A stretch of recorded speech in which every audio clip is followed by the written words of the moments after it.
Dünya birliyi qarşısında duran bu günləri ən mühüm məsələ qlobal gərginliyin qarşısının alınmasıdır. Əlbəttə, hamı bunu etiraf edir ki, yer kürəsi üzərində böyük fəlakət, müharibə kabusu hələ də dolaşmaqdadır. Və biz açıq-aydın görürük ki, bəli, dünya birliyində, bizim böyük arenada müharibəyə açıq-aşkar çağırış edənlər var.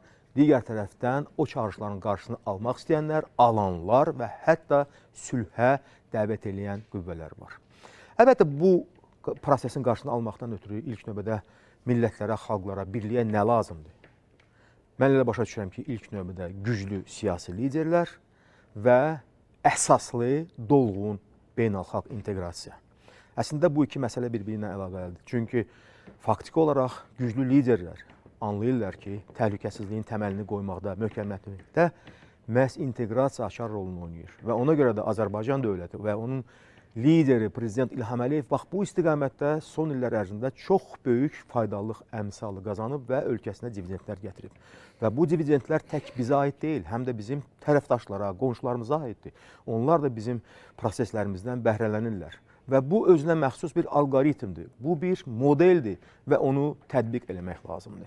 Və indi artıq Albaniyanın paytaxtı Tiranada işinə başlamış, demək, Avropa siyasi birliklərinin toplantısında, samitində biz təbii ki, böyük dəyişikliklər gözləyirik. Çünki bir araya artıq liderlər gəldikdə, onlar danışıqlar, məsləhətləşmələr vasitəsilə onlar gərək yeni fikirlər, yanaşmalar ifadə etsinlər.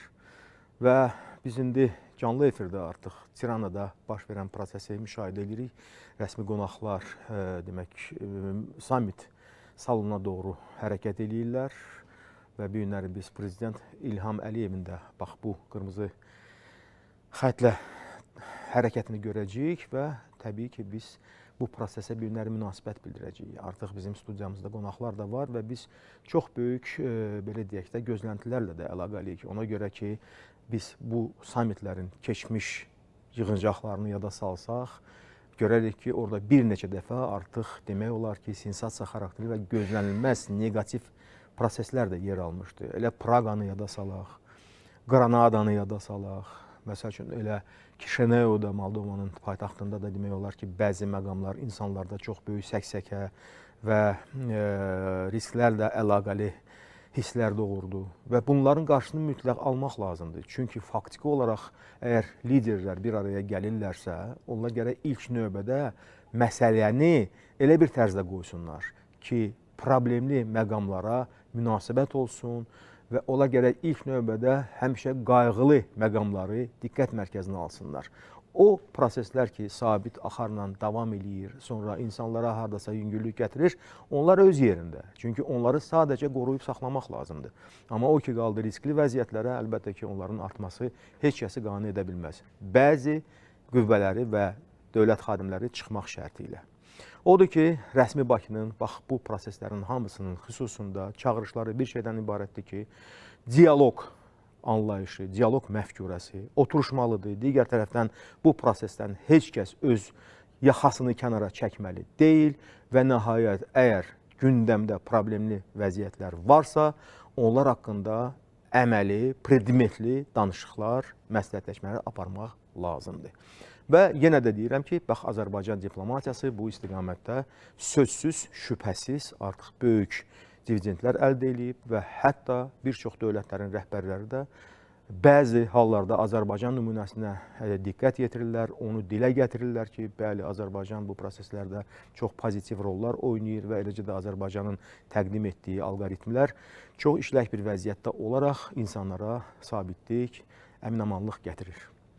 Bu günləri biz demək bu istiqamətdə öz müzakirəmizi aparacağıq studiyamızda, hədəfin birinci buraxılışında və indi mən öz qonaqlarımı sizə təqdim edirəm. Demək, Trend Beynəlxalq İnformasiya Agentliyinin direktorunun müavini, Milli Az portalının rəhbəri Elçin Alıoğlu və siyasi şərhçilər Telman Nüsrətoğlu və İlyas Hüseynov. Xoş gəlmişsiniz, hörmətli qonaqlar. Mən bir gözümlə artıq ekrandayım. Ona görə ki, Albaniya prezidenti indi öz qonaqlarını qarşılayır və birazdan təbii ki, mən qeyd etdiyim kimi biz prezident İlham Əliyevin də gəlişini izləyəcəyik canlı efirdə və sözsüz şübhəsiz bu hadisə vacib hadisədir. Çünki artıq vaxt ötdükcə və ötən sammitlərdən keçən dövr ərzində də biz görürük ki, bir çox proseslər sözün əsl mənasında yaxşıya doğru yox, əksinə səksəkə doğru, belə deyək də, hərəkətlərini davam etdirirlər.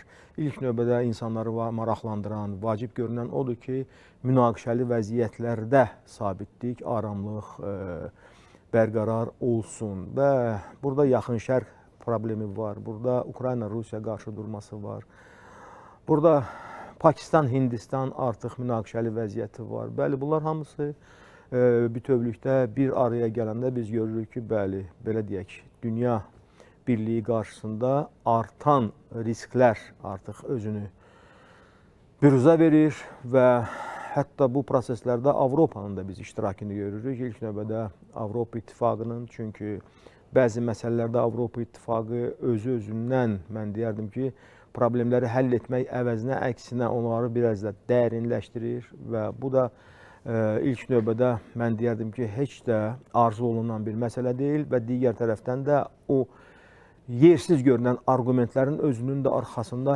heç bir, mən deyərdim, ciddi baza yoxdur. Çünki məsəl üçün, əgər vaxtı ilə Azərbaycan-Ermənistan qarşıdurması Avropa Birliyi qarşısında bir problem kimi dururdusa, biz görürdük nə dərəcədə bəzi ölkələrin rəhbərləri, o cümlədən onların siyasi dairələri, sonra birgə təsisatları yanlış və riyakar mövqedən çıxış edərək çalışırdılar az qala Azərbaycanı təslim etdirsinlər ki, bəli, Ermənistanın burada heç bir günahı yoxdur. Azərbaycan güya öz ərazisində yaşayan erməni icması ilə üz-üzədir və rəsmi İrəvan bu proseslərə müdaxilə etmir. Əlbəttə ki, bunlar hamısı uydurmalar idi və biz onların hamısını da darmadağın etdik. Çünki faktiki olaraq dünya arenasında baş verən bütün proseslərlə bağlı tək mətbuat deyil, sonra beyin mərkəzləridir, ekspert birlikləridir. Onlar vaxtında bitdə-bitdə bütün prosesləri izləyirlər, onları araşdırırlar və gec-tez həqiqət üzə çıxır. Yəni, əgər ilk növbədə bəzi dairələr yanlışlıqları çalışırlar, həqiqət kimi təlqin etsinlər, bu heç də başcalı gətirən və özünü doğruldan bir yanaşma deyil. Çünki ilk növbədə gərək həqiqət deyilsin, sonra proseslərin həlli üçün gərək real vəziyyət nəzərə alınsın, sonra kimin düz yolda olub, kimin yanlış yollarla hərəkət etməsi bəlli olsun. Necə ki, bizim bir timsalımızda da biz gördük ki, Azərbaycan işğala məruz qalmışdı. Az qala Azərbaycanı ittiham edirdilər ki, biz Ermənistan üçün təhdid törədirik. Və belə bir nümunələr də çox sayılıdır. Ona görə də təbii, bax, bu informasiya sahəsində də boşluqların yaranmasına imkan verməmək vacib bir məsələyə çevrilir. Və burada da sözün düzünü deyənlər, həqiqətin üzünə dik baxanlar gərək həm söz sahibi olsunlar və digər tərəfdən də çalışsınlar ki, o feykləri, yanlışlıqları yaradıb tirajlayanların imkanları məhdudlaşsın. Beləliklə bir daha yada salıram ki, Albaniyanın paytaxtı Tiranada Avropa siyasi birliklərinin demək sammiti, növbəti sammiti keçirilir və bu sammitlərin bəzilərində Azərbaycan lideri prezident İlham Əliyev iştirak eləyib və xüsusilə bizim üçün yadda qalan sammit Praqa sammitidir. 2022-ci ildə demək olar ki, bax o zirvə görüşündə prezident İlham Əliyev çox böyük təpərlə, arqumentlərlə və güclü bir hücum mövqeyi ilə Fransa prezidenti Emmanuel Macronu və Ermənistanın baş naziri Nikol Paşinyanı susturdu. Çünki bu çox vacib bir dönüş nöqtəsi idi və yada salmaq olar ki, o həmin o məqam idi ki, hələ Azərbaycan torpaqlarında demək olar ki, qarşıdurma meyilləri var idi, mövcud idi. Rusiyanın sülh məramlı kontingenti bizim ərazimizdə idi və Ermənistan çox çalışırdı ki, Azərbaycanı o Xankəndi və onun ətrafında yerləşdirilmiş 10 mindən artıq silahlı erməni dəstələrini demək rəsmiləşdirsinlər. Əlbəttə ki, biz buna heç bir imkan verə bilməzdik, vermədik də və Praqa sammitində prezident İlham Əliyev faktiki olaraq öz oponentlərini, bu iki nəfəri vadar etdi ki, onlar həqiqəti həm qəbul etsinlər və digər tərəfdən də Azərbaycanın mövqeyi ilə barışsınlar. Təbii ki, onlar barışmadılar, ancaq biz barışdırdıq bir qədər. Sonra 2023-cü ilin sentyabrında artıq prezident və Ali Baş Komandan İlham Əliyevin qətiyyətli əmri ilə antiterror tədbirləri həyata keçdi və biz demək olar ki, Azərbaycan ərazilərində, öz torpaqlarımızda erməni terrorunu sıfırladıq. Bu çox böyük uğur idi və bir daha bizim abituriyentlər anladılar, başa düşdülər ki, Azərbaycanla birincisi diktat dili ilə danışmaq olmaz, yüksəkdən aşağı baxmaq olmaz. Azərbaycan həmişə tam bərabər hüquqlu münasibətlərin tərəfdarı olaraq həmişə həm qarşı tərəfləri eşidirdi, digər tərəfdən də öz arqumentlərini, öz fikir və yanaşmalarını açıqlayırdı. Ona görə də bax bu proseslərdə mən deyərdim ki, biz çox böyük diplomatik qələbə əldə etdik və artıq bir neçə aydan sonra biz qələbəmizin 5 illiyini qeyd eləyəcəyik. Bizim üçün bu çox əlamətdar bir ildir, 2025-ci il və həm də ki, bu Azərbaycan dövlətinin də dünya səhnəsində özünün güclü mövqeyini, mobil, çevik yanaşmalarını sərgilədiyi bir ildir və növbəti bax, vacib hadisələrdən biri də indi haqqında danışdığımız bu sammitdir ki, orada da bizim dövlət başçımız iştirak edir. Mən elə başa düşürəm ki, indi artıq biz qonaqlarımızı da eşidə bilərik. Elçin müəllim, istərdim elə ilk növbədə sizdən başlayaq. Demək, biz həqiqətən də heç vaxt, belə deyək də, romantizmə qapılmayaraq bu prosesləri nəzərdən keçiririk. Bizdə heç bir idealizm də yoxdur. Çünki ümumiyyətlə siyasi proseslər, siyasi aləm idealizmlə heç bir əlaqəsi olmayan aləmdir və burada çox sağlam baxışlar, sonra sağlam yanaşmalar və digər tərəfdən də rasional düşüncələr özünü doğruldur. Və mənə elə gəlir ki, hal-hazırki hadisədə də, sammitdə də burada əlbəttə ki, danışıqlar da olacaq, çıxışlar da olacaq və nəyi biz gözləyə bilərik, bax, bugünkü bu Tirana sammitindən? Tirana sammiti hal-hazırda sadəcə Avropada yox, Şimali Afrikada, Yaxın Şərqdə, Cənub-Şərqi Asiyada və xüsusilə də Mərkəzi Amerikada baş verən proseslərin həlqəsində bir zəncirdir. Yeni dünyada yeni Avropa sloqanı ilə başlayan bu sammitdə Avropa indiyə kimi uduzduğu mövqeləri bərpa etmək olmasa da bəzilərində yerini möhkəmlətməyə çalışacaq. Şübhəsiz ki, Avropada burada müzakirə olunan 3 əsas məsələ var. Birincisi, Ukraynada gedən müharibədir. İkincisi, Avropa müdafiə potensialının, müdafiə xərclərinin və hərbi müdafiə qüdrətinin dəyərləndirilməsidir. Çünki məlumdur ki, bu qüdrət dırnaq arası təbii ki, çox pis bir vəziyyətdədir. Adi bir faktları deyim sizə. Məsələn, çağdaş Türkiyə bu dəqiqə, artıq Türkiyədə 20 il ərzində həyata keçirilən proqram nəticəsində Türkiyə bu dəqiqə hazırladığı, inşa etdiyi hərbi dəniz gəmilərinin sayına görə Avropa İttifaqının və NATO-nun bütün ölkələrini üstələyir. Türkiyə bəzi pozisiyalarda hətta ABŞ-ı belə üstələyir. Məsələn, ABŞ əgər son 2 ildə, 3 ildə bir freqat ortaya gətirə bilməyibsə, Türkiyə artıq hər ay suya bir hərbi dəniz gəmisi sayır. Mən Türkiyə aviasiyasından danışmıram və digər məsələlərdən. Avropa bunu bilir. Avropa başa düşür ki, Türkiyə ilə, Azərbaycanla, Gürcüstanla artıq əvvəlki dildə danışmaq olmaz. Serbiya, Slovakiya, Polşa, Albaniya, Balkan yarımadası ölkələri artıq əvvəlki qaydalarla yaşamaq istəmirlər. Və Avropa özünə yeni çıxış yolu axtarır. Nə etməli? Gələn çağırış və risklərin qarşısını necə almalı? Nələr etməli ki, həm gəlir götürsünlər, həm dividendlər əldə etsinlər, həm də uduzmasınlar. Və Tiranada müzakirə ediləcək üçüncü məsələ isə Avropanın genişlənmə və yaxud da genişlənməmə siyasəti olacaq. Çünki Avropa İttifaqı artıq başa düşür ki, üzvlərin sayını artırmaqla keyfiyyət artmır. Yəni, burada kəmiyyət keyfiyyətə qarşı işləyir.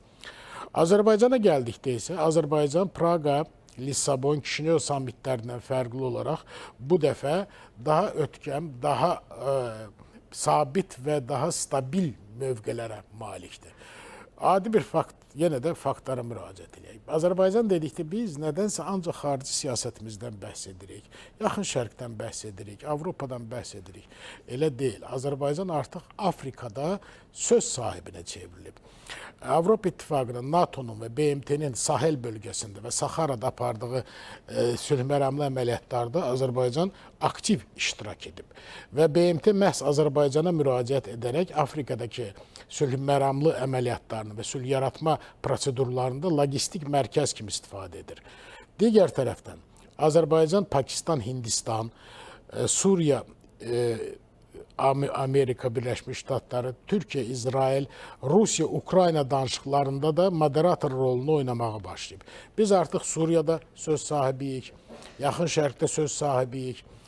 Qətərlə, Səudiyyə Ərəbistanla və Birləşmiş Ərəb Əmirliklərlə birgə fəaliyyət göstərərək Yaxın Şərqin yeni multimodal geostrategiyasını müəyyənləşdiririk. Və bütün bunları nəzərə aldıqda sadəcə deməklə ki, biz uğurlu xarici siyasət yürüdürük, elə deyil. Bizim daxili siyasətimiz də pis deyil. Məsələn, Azərbaycanda inflyasiya 4,31% cəmsi təşkil edir. Azərbaycan Neft Fondunun ümumi ehtiyatları 66,2 milyard dollara keçib. Azərbaycanın təbii qaz ixracı sadəcə Avropa ölkələrinə ötən illərlə müqayisədə 11,82 milyard kubmetr artıb.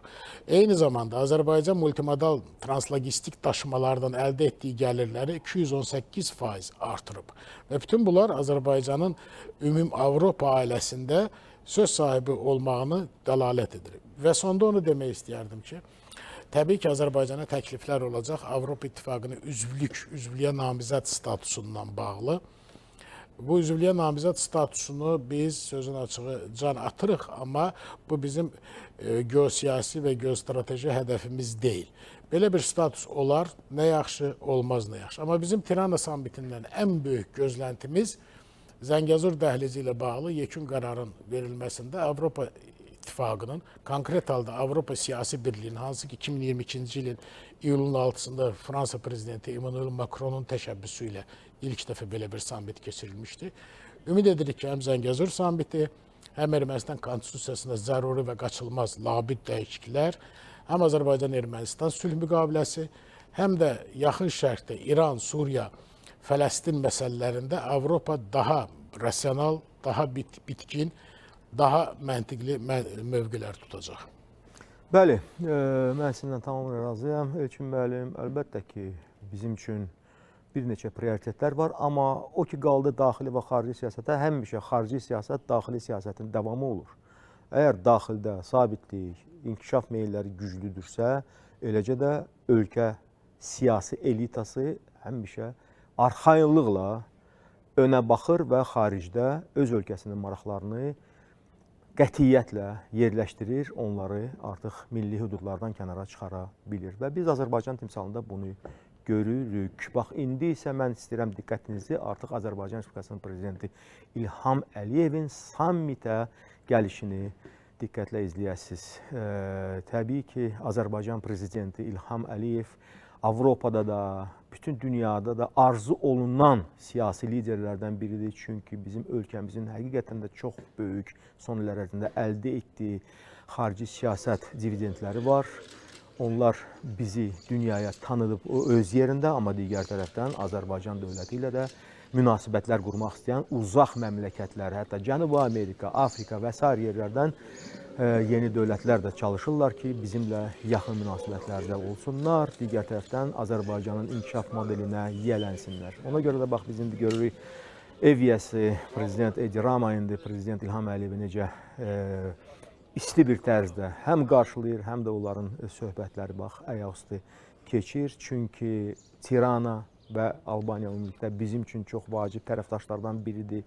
Bilirsiniz ki, bu ölkədə ümumiyyətlə qaz təminatı yox səviyyəsində idi və indi Azərbaycan Respublikası həm bu ölkəyə qaz təminatını təminatını verəcək və digər tərəfdən də biz bu ölkənin qaz infrastrukturunu sıfırdan demək olar ki, yaradırıq. Yəni bizim də bax belə faydalı fəaliyyətlərimiz var dünyada və əlbəttə ki, bunlar hamısı həm də Azərbaycanın obrazını, imicini həm populyarlaşdırır və digər tərəfdən də dünyaya tanıdır. Əlbəttə ki, bilirsiniz, bu xalq arasında belə bir söz var, qədimdən gələn bir deyimdir, deyir, danış görüm sən kimsən və biz bunu biraz başqa tərzdə deyə bilərik ki, iş gör, görüm sən kimsən və nə təklif edirsən. Və bu baxımdan əlbəttə ki, həm Azərbaycanın qabiliyyətinə bir çox dövlətlər hamısı bələddirlər, digər tərəfdən görürlər ki, biz Avropa qitəsində əsas enerji təminatçılarından biriyik və nəhayət qaz istehsalında və onun ixracatında, tranzitində biz çox vacib, mən deyərdim, əvəz olunmaz bir rol oynamışıq. İndi son müddət ərzində də biz yaşıl energetika ilə bağlı da inkişaf meyllərimizi artıq təqdim etmişik və Avropa ümididir ki, həm də Qaradənizin dibi ilə demək enerji xətləri olacaq. Bilirsiniz ki, vaxtilə 4 ölkə arasında bir saziş imzalanmışdı. Azərbaycan, Gürcüstan, Macarıstan və Rumıniya və eləcə də bir müddət əvvəl Ursula von der Leyen Bakıya gəlmişdi və Prezident İlham Əliyevlə enerji memorandumuna imza atmışdı və bu çox vacib bir sənəddir, çünki Azərbaycanın timsalında Brüssel və digər ölkələr qitədə yerləşən onlar çox ciddi və məhsuldar bir oyunçunu görürlər və təminat proseslərində biz dediyimiz sözlərin hamısına əməl eləyirik və ona görə də bizim ciddi münasibətimiz və eləcə də nəticə vermə imkanlarımız onlar həmişə ürəklərə yol tapırlar və bizimlə münasibət qurmaq istəyən dövlətlərin də sayı durmadan artır. Dilman müəllim, sizi dinləyək. Bax, indi Elçin müəllim burada genişlənmə siyasətindən danışdı daha doğrusu və əlbəttə ki, bu Avropa İttifaqının, Brüsselin çox geniş bir tərzdə populyarlaşdırdığı bir tezis idi ki, bizim fəal genişlənmə siyasətimiz olacaq. Sir deyil ki, 6 Postsovet Respublikasını şərq tərəfdaşlığı çərçivəsində, bu proqram çərçivəsində Avropa özü üçün potensial həm tərəfdaş, həm də potensial yeni üzvlər kimi görürdü. Və bu prosesdə əlbəttə tələsik bir tərzdə manevr eləyənləri də biz gördük bu altılıq içində. Amma mən deyərdim ki, Azərbaycanın yanaşması ciddi şəkildə fərqləndi. Niyə? Çünki biz heç bir tələskənliyə yol vermədən başa düşürük ki, əməkdaşlıq vacib məsələdir. Digər tərəfdən biz onsuz da Avropaya inteqrasiyamızı davam etdiririk. Yəni ona yaxın ölkə ilə bizim çox ciddi şəkildə razılaşdırılmış sənədlərimiz var, imzalanmış sənədlərimiz var. Onlar bizim münasibətlərimizi reqlamentləşdirir. Ancaq körtəbii şəkildə gəlin gedək, gəlin birləşək, gəlin bizi qəbul eləyin, biz onu deməmişik. Və hətta burada da mən bir haşiyə çıxım ki, yəni Avropa İttifaqı ilə bizim yeni sazişimiz, yəni əməkdaşlıq sazişimiz hələ hazırlanır. Onun bir 95% yəni işli vəziyyətdən keçib, amma iş vəziyyətindən keçib, ancaq hələ 5% qalır. Bu indi yəqin ki, yaxın perspektivin məsələsidir. Amma bu genişlənmə belə deyək də proqramı ilə bağlı, tezisi ilə bağlı mənə elə gəlir ki, Avropa İttifaqı həqiqətdən daha çox uydurmaları hardasa təlqin etməyə çalışır. Necə düşünürsünüz? Tamam, əvvəlcə oradan başlayaq ki, Avropa Siyasi Birliyi bugün 1-ci və 2-ci Dünya müharibələrinin də Avropa mərkəzli müharibələr, paylaşım müharibələri olduğunu da diqqətə alaraq dəyərləndirsək, hazırki şəraitdə kifayət qədər problemli, məcburi xarakter daşıyan, öz daxili problemləri ilə belə deyək də, beynəlxalq münasibətlər sisteminin gündəmində yer alan bir münasibətlər sistemidir. Və yeni dünya nizamı qurulurkən, bu elə Münxen Təhlükəsizlik Konferansının başlığı nə idi? Çox qutuplu dünya. Bəli. Çox qutuplu dünya artıq qaçınılmaz bir dünyadır. Yəni bunu artıq kimsə inkar edə bilməz. Çox qutuplu dünya qurulubdur. İndi onun meyarları, beynəlxalq tarazılığı, onun münasibətlər sistemi qurulmağa doğru gedir. Və məncə burada ən geosiyasi baxımdan narahat və çıxılmaz vəziyyətdə olan belə deyək də, aşağı doğru gedən, zəifləməyə doğru gedən qütb Avropa İttifaqı olaraq görülə bilər, dəyərləndirilə bilər. İkinci isə Azərbaycan isə baxdığımız zaman tarixinin məncə ən rahat dövründədir. Yəni geosiyasi baxımdan ən rahat dövründədir Azərbaycan və eyni zamanda siyasi, ondan sonra coğrafi, demoqrafik gücümüz, bizim öz coğrafiyamızı aşan bir gücümüz və Türk dünyası burada təbii ki, bizi daha əlverişli mövqelərə gətirib çıxardır. İndi Avropa deməli, genişlənməsindən söhbət gedərkən birinci dərəcədə Avropa özünün təhlükəsizliyini, yəni bayaq dedik, 1-ci, 2-ci Dünya müharibəsinin də ən böyük katalizatorları elə Avropanın içərisindəki anlaşmazlıqlar, Qərbin yeni müstəmləkə arayışları və ya hesablaşmaları oldu. Bugün də baxdığımız zaman Avropa İttifaqı yeni dünyada bir güc mərkəzi kimi çıxış eləməyə çalışsa da kifayət qədər ciddi problemləri var. Bir, yüksək texnologiya sahəsində Çinin qarşısında uduzur. Yəni bunu açıq şəkildə görə bilirik. O bir tərəfdən genişləmə, demoqrafik problem var, hərbi problem var. Bugün hərbi büdcələrini artırmaq haqqında düşünürlər, müzakirə eləyirlər. Amma elə Rusiya ilə müqayisə elədiyimiz zaman hərbi istehsal, bu Antalyada bilirsiniz, Xarici İşlər Nazirlərinin, NATO Xarici İşlər Nazirlərinin toplantısı oldu. Orada səslənən fikirlərin də deməli sətir aralarını diqqətlə oxuduğumuz zaman görürük ki, ölkələrin buna hazırlığı ciddi problemdir. Yəni ölkələr nə qədər buna maliyyə ayıra bilərlər? Bu hazırki Avropa sənayesinin, Avropa iqtisadiyyatının qarşılaşmış olduğu problemlər zəminində bu ayırmalar, hərbi büdcəyə bu qədər çox para ayırmaları sosial həyata, iqtisadi həyata, insanların rifahına, daxili narazılıqlara da bir şəkildə əks olunacaq. Bu da ayrı bir açmazdır. Türkiyə ilə bağlı, məsələn, yarım əsrdir Türkiyəni öz qapılarında gözlədilər. Bir xristian klubu kimi çıxış edir Avropa İttifaqı. Avropa Siyasi Birliyindən danışırlar. Elan etdiyi siyasi birlik ilkələrin, prinsiplərin heç birisində beynəlxalq münasibətlər sistemində israrlı şəkildə qoruduqlarını görmədik. Elə Azərbaycanın münasibətdə görək. Düzdür, biz Azərbaycan dövlət ağlı, diplomatiyası, diplomatik zəkası, cənab prezidentin bu siyasi liderliyi, bu 44 günlük vətən müharibəsindən sonraki proseslərin mahiyyətini təhlil etdiyimiz zaman Praqada burada yəni önəmli zirvə nöqtələrindən birisidir. Çünki biz zəfərdən sonra əsas diplomatik gündəmimiz nədən ibarət idi? Azərbaycanın ərazi bütövlüyünü qarşı tərəfə qəbul elətdirmək və qarşı tərəfin arxasındakı himayədarlarına və o himayədarlar ki, Cənubi Qafqaza o müstəmləkə niyyətləri ilə nüfuz etməyə çalışırdılar. Burada yeni şəraiti qəbul etməməyə çalışırdılar.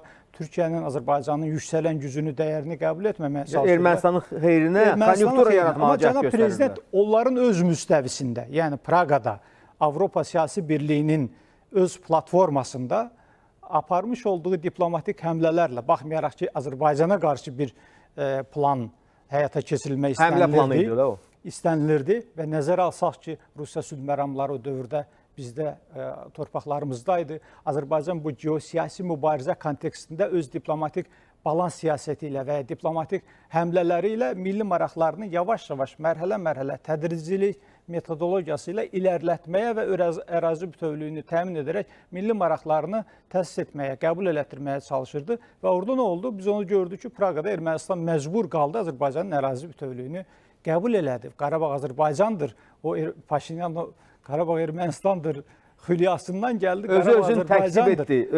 Bizim əslində o tezis Rusiyanın Putinin açıqlamalarına baxsaydıq ondan sonraki, yəni Ermənistan özü qəbul elədi, Qarabağ Azərbaycandır dedi və Rusiyanın da mövqeyini dəyişdirdi. Antiterror əməliyyatlarının siyasi hərbi zəminini hazırladı. Bütün baxımlardan Azərbaycanın o diplomatik həmləsi, bu geosiyasi mühitin içərisində gərgin, belə deyək də, çoxşaxəli faktorların içərisində Azərbaycan öz siyasi maraqlarını dövlət ağlı ilə, diplomatik zəkası ilə bunu həyata keçirmiş oldu. İndi Avropa yenə də, bayaq da ifadə elədik, yeni çox qütublu dünya qurulurkən ciddi problemlərlə qarşı-qarşıyadır. Türkiyə və Azərbaycana ehtiyacı var, Türk dünyasına ehtiyacı var. Biz bundan əvvəl, belə deyək də, Mərkəzi Asiya ilə bağlı bir həmlə elədiklərini gördük. Amma unutmasınlar ki, Türkiyə və Azərbaycan olmadan, yəni bir özdə Azərbaycan Türk dünyasının açar ölkəsidir. Bütün coğrafi, siyasi, etno-demoqrafik, ondan sonra bütün parametrləri gözündə bulundursaq, Azərbaycanın mövqeyi açıq və aydındır. Siz Azərbaycanın milli maraqlarını bugün daha əvvəlki çıxışlarında cənab prezident də qeyd eləmişdi, Cənubi Qafqazda belə ayrışdırıcı xətlər çizməyə çalışırdılar. Ayrı-seçkili salırlar da. Ayrı-seçkili salmağa çalışırdılar. Amma Gürcüstanda bərtaraf edildi, Azərbaycan burada Azərbaycan lokomotiv rol oynadı. İnanın, yeni dünya quruculuğu prosesində və Türkiyənin dünya 5-dən böyükdür cənab Ərdoğanın o tezisləri və Türkiyənin 15 Temmuzdan sonra milli dövlətçilik üçün fədakarcasına çalışan, milli müdafiə sənayesini yüksəldən o iradəsi, ruhu və Azərbaycan dövlətçiliyinin coğrafiyada bir güc mərkəzi kimi çıxış eləməsi, ərazi bütövlüyünü təsis eləməsi və bu yeni dünya nizamında əslində bu Avropanın arzu elədiyi, istədiyi bu müstəmləkə zəminini də ortadan qaldırdı. Burada biz təbii ki, ən əlverişli vəziyyətdəyik. Geosiyasi baxımdan Türk dünyasında, Azərbaycanda, Türkiyədə. İndi onlar düşünsünlər. Bayaq Elçin bəy çox doğru dedi ki, yeni münasibətlər sistemini qurmalıdırlar, qəbul eləməlidirlər. Gürcüstanla, Azərbaycanla, Türkiyə ilə. Bəli, buyurun. Buyurun. Albaniya Sosialist Partiyasının sədrini biz görürük. Albaniyanın baş naziri Edi Ramanı və onun özü, habelə Albaniyanın prezidenti Bayram Begay dəfələrlə bildiriblər ki, Cənubi Qafqazda əgər biz mövqe tutmaq istəyiriksə Avropa adından, ilk növbədə Azərbaycana müraciət etməliyik.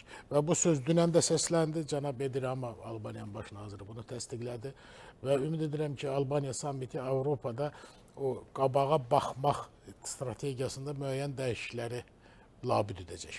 Bəli, yəni ona böyük bir sorğu var mən deyərdim. Çünki cəmiyyətlər də Avropa ölkələri, xüsusilə Avropa İttifaqına düşən məmləkətlərin cəmiyyətləri çox narahatçılıqla indi bu prosesləri qarşılayırlar ki, yəni rəsmi Brüssel bir növ, necə deyim, bizdə belə bir deyim var, kələfin ucunu itirib.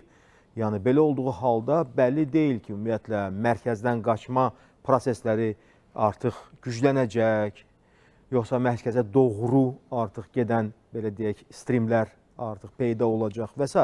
Yəni suallar çoxdur və burada təbii ki, Avropa İttifaqının qarşısında duran da çox vacib, mən deyərdim, strateji dilemmalar var və onlarla bağlı ilk növbədə Brüssel gərək özü bir qərarlar qəbul etsin.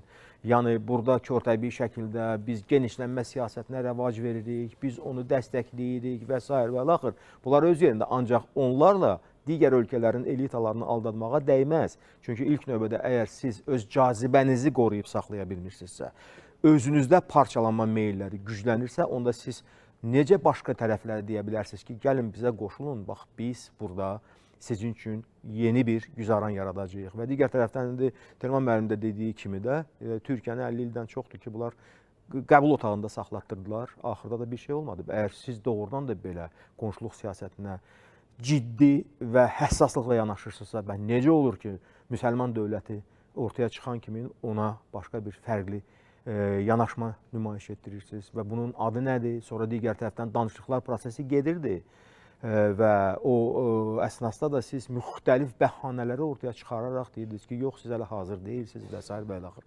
Və eləcə də elə bizim ölkə ilə də bağlı, burada bu qeyd olundu ki, bəli, siz əgər bir xətti tutaraq aydın şəkildə hərəkət etməyi və bizim də hərəkətimizi gözləyirsinizsə, gəlin onda o toqquşduğumuz nöqtədə bir-birimizi eşidə bilək. Əsas məsələ burada budur. Amma bəhanələrlə, sonra süni motivlərlə prosesləri ağırlaşdırmağa dəyməz.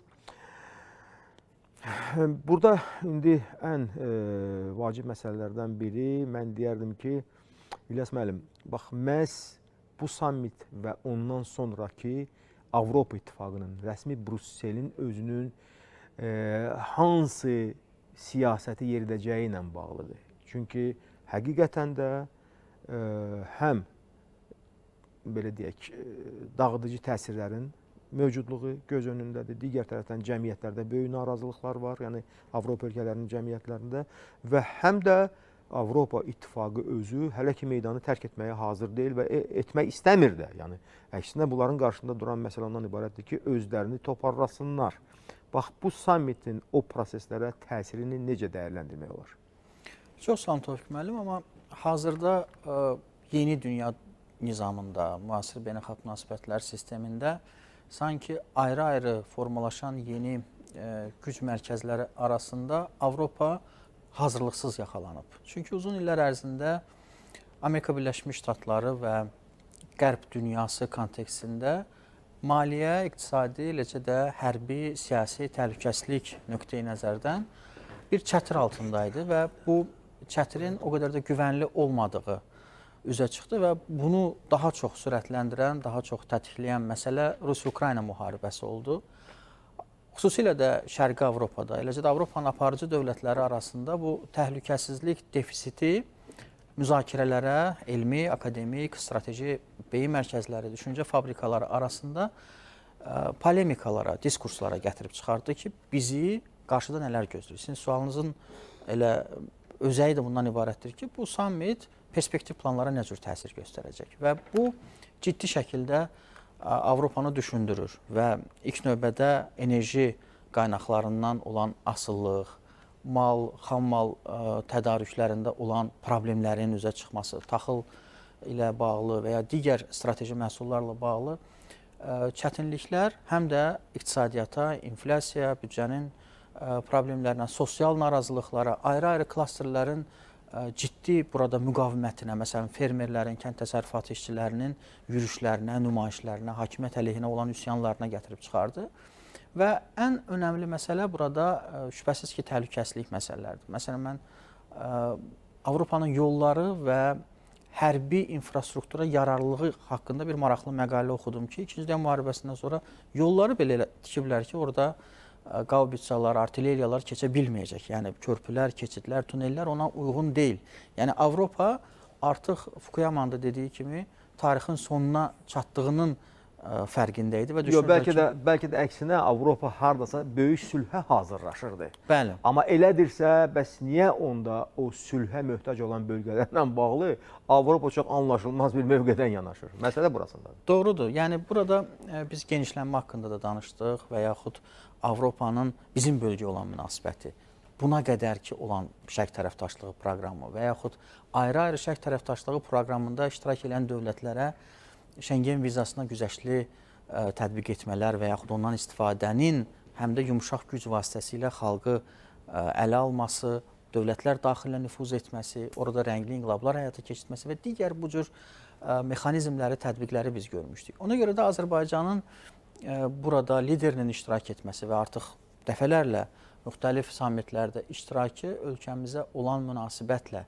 bağlıdır. Çünki burada Azərbaycanın ətrafında tərəfdaşları, müttəfiq dövlətləri, ölkəmizin qazandığı tarixi qələbə, torpaqlarımızın azadlığı, xilaskarlığı həm də ölkəmiz ətrafında çox müsbət bir aura formalaşdırmışdır. Bəli, burada ölkəmizin nəqliyyat və enerji sahəsində həyata keçirdiyi mega layihələr də şübhəsiz ki, önəmlidir və ölkəmizin elə Avropanın da gələcəyi ilə bağlı perspektiv planları öz ərazimizdə inşa etməsi, məsələn, nəqliyyat kommunikasiya ilə bağlı terminalların, keçidlərin, dəmiryolu əlaqələrinin, neft və qaz infrastrukturunun, yaşıl enerji ilə bağlı perspektiv planların icrası, məsələn, Qaradənizin dibi ilə Rumıniya, Gürcüstan, Macarıstan, Azərbaycan işbirliyi, COP29 kimi böyük bir qlobal əhəmiyyətli tədbirin ölkəmizdə keçirilməsi ölkəmiz üçün çox mühüm nəticələr kimi qiymətləndirilir və hesab edirəm ki, qarşıdakı illərdə bu cür sammitlər daha çox Avropanın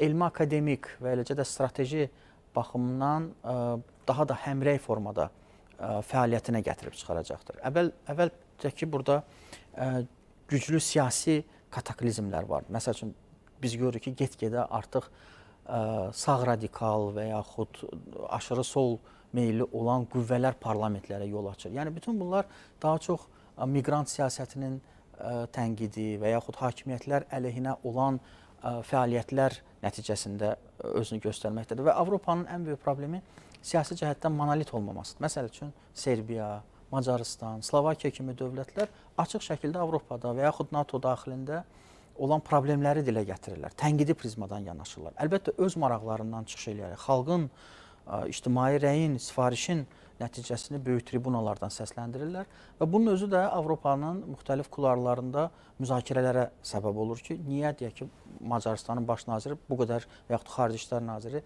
sərt tənqidi. Əlbəttə, geostrateji mövqedə yerləşməsi və bugünə qədər olan bağlantıların birdən-birə qırılması və səhv siyasətin yürüdülməsi həm də okeanın o tayında da ciddi rezonansa səbəb olur. Məsəl üçün, Münhen Təhlükəsizlik Konfransında vitse-prezident J.D. Vance açıq şəkildə bir-bir ayrı-ayrı məqamlara toxunmaqla tənqidi prizmadan Avropanın elə öz mərkəzində bu fikirləri söylüyordu. Üzr istəyirəm sizdən, yəni J.D. Vance'in oradakı çıxışı demək olar ki, Avropa qitəsində böyük bir zəlzələ yarattı. Stolusu kitabı Geosiyasi zəlzələ idi və faktiki olaraq həm də o onu göstərdi ki, yəni Avropa liderləri öz ünvanlarına tənqidi yanaşmanı qətiyyən qəbul etmirlər. Bəli. Yəni sizə əgər kimsə öz baxışını deyirsə, siz daha çox demokratiyadan, azad fikirlikdən danışanlar heç olmasa bir diqqət yetirin, görün sizə nəyi deyirlər. Bəlkə sizə düz deyirlər.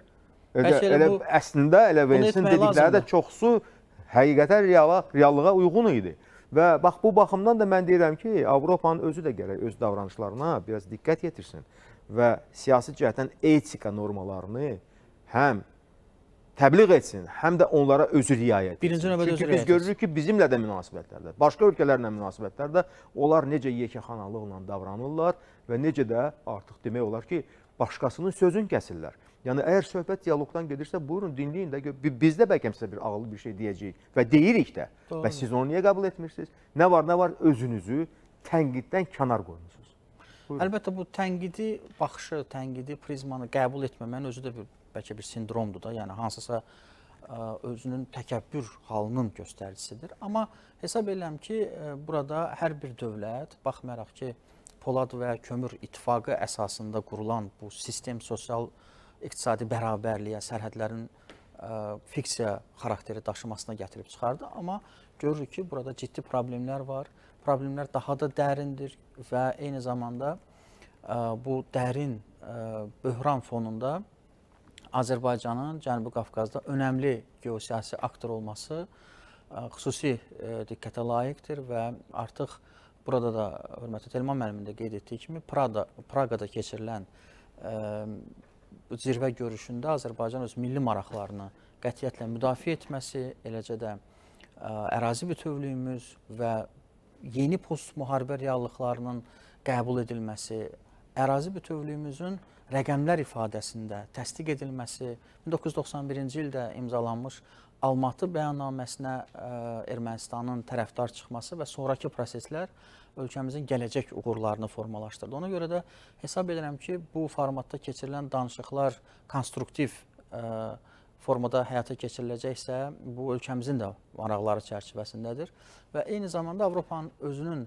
böhran vəziyyətində, təhlükəsizlik problemləri yaşadığı bir dövrdə Azərbaycan kimi hərbi, siyasi, güclü bir dövlətin burada iştirak etməsi çox önəmlidir. Baxmayaraq ki, indi bu sistem hansısa bir formada təhlükəsizlik formasiyasına, transformasiya olunacaqsa, burada əlbəttə Makron kimi dövlətlər bu əldə edilən uğur üzərində öz siyasi imicinə qatmağa çalışacaqlar. Amma bu problem hər bir dövlətə aid olan problemlərdir və bu problemlərdən çıxış yolu haqqında bu cür formatlarda, bu cür platformalarda müzakirələr həyata keçirilir. Və hesab edirəm ki, bu görüş növbəti mərhələ üçün bir hazırlıq dövrünü əhatə edir. Baxmayaraq ki, şərqdən qərbə doğru, xüsusilə də elə qərbdən şərqə doğru bu konfliktlərin geosiyasi oxunun transformasiyası müşahidə olunur. Görürük ki, Rusiya-Ukrayna, daha sonra Yaxın Şərq, bugün Pakistan, Hindistan və bu formada dünya düzəni transformasiya olunur və bu yeni dünya düzəninə də cənab prezident İlham Əliyevin söylədiyi kimi biz hazırıq, müxtəlif senarilər həyata keçirilə bilər. Amma görürsünüz ki, Azərbaycan daim diqqət mərkəzindədir. Daim Azərbaycanın sözü eşidilir, bizi dinləyirlər, bizimlə hesablaşırlar və bizi bütün mötəbər platformalarda, görüşlərdə, forumlarda görməyə can atırlar. Bəli, əlbəttə ki, bizim mövqeyimiz elə bir mövqedir ki, onu birincisi görməmək mümkünsüzdür, ikincisi də ki, onunla razılaşmamaq mümkünsüzdür. Yəni razılaşmalısınız da və bilirsiniz ki, biz düz yoldayıq. Yəni biz faktiki olaraq sağlam bir məfkurəni əks etdiririk. Amma mən təbii ki, burada təhlükəsizlik məsələsinə bir daha qayıtmaq istəyirəm. Çünki həqiqətən də dünyada ən ümdə məsələdir və prinsipi etibarilə hər bir milli zəmində təhlükəsizlik ya da ki, Avropa İttifaqının zəminində təhlükəsizlik bunların dəyəri eynidir. Yəni, necə ki, bu azadlıq məsələsində deyirlər, mənim azadlığımın, belə deyək, məkanı, başqasının azadlığının məkanı başladığı yerdə bitir. Bax, elə təhlükəsizlik də bu qəbildən olan bir dəyərdir. Birincisi, onunla bağlı heç bir ağlı başında olan dövlət, rəhbər, kompromisə getməz, çünki ya təhlükəsizlik var, ya yoxdur. Onu ilə alver eləmək olmaz. Amma Avropalılar, qərblər daha çox çalışırlar öz təhlükəsizliklərini başqalarının hesabına bax, haradasa həll etmiş olsunlar. Elə ən azı Azərbaycan Avropa İttifaqının təhlükəsizliyinin təminatçısıdır, əsas təminatçılarından biridir. Bunu siz dəyərləndirin zəhmət olmasa və elə də Azərbaycan deyəndə ki, bəs mən artıq yanımda olan təhlükədən qorunuram. Siz də bu məsələyə prinsipial mövqe bildirməlisiniz. Bunu nədənsə eşitmirlər. Elçin müəllim, bəlkə mən yalan deyirəm. Tamamilə haqlısınız. Avropa mənə indi Bizantium, yəni Bizans imperiyasını xatırladır və üzü aşağı qüruba gedən Bizans imperiyasına. Bilirsiniz, varlı olmaq, gözəl böyük şəhərlərin olmaq, çoxlu filosofların, alimlərin olması dövlətin dövlət olduğuna dəlalət etmir. Kiçik Yunanistan şəhər dövlətlərdən, polislərdən ibarət olan Yunanistan dünya fəlsəfəsinin kökünü, əsasını qoydu. Amma 1000 illik Bizansdan nə bir filosof çıxdı, nə bir alim çıxdı, nə bir riyaziyyatçı, heç kim çıxmadı. Sadəcə olaraq yaxşı yaşayırlar. Avropada indi eynən Bizanslılar kimi İmperator Feofilin dövründən İmperator Antoniyə qədər pul veririk, silah veririk, sizə hər şey veririk, bizim əvəzimizə vuruşun. Parflar kimi, ərəblər kimi, Sasanilər kimi və digərləri kimi. Bilirsiniz, dövlətin içində 2P olmalıdır, mənim fikrimcə. Ola bilər yanlışdır. Biri passionarlıqdır, biri paternalizmdir. Passionar olmayan dövlət o inkişafa yox, regresə, geri getməyə Tənəzzülə. Məsələn, dünya siyasət xəritəsinə baxaq, gündəmə baxaq, xəbərlərə qulaq asaq. Belçika, Avstraliya, İsveçrə, Norveç, İsveç, bu ölkələrdə yaşam səviyyəsi çox yüksəkdir. Amma bunların adı yoxdur dünya xəritəsində. Azərbaycan passionar ölkədir. Biz inkişaf edirik, biz gəncik, biz hirsliyik. Biz Osmanlı Türkiyəsində olan sərkəngeçli və yaxud da Azərbaycan babalarımızdan olan süvarilərik.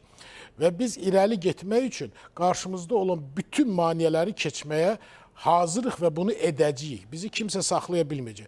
Bəli, texniki baxımdan, maliyyə baxımından, insanların yaşam səviyyəsi baxımından Avropa İttifaqı ölkələrinin çoxsundan geridəyik. Amma bu müvəqqətidir.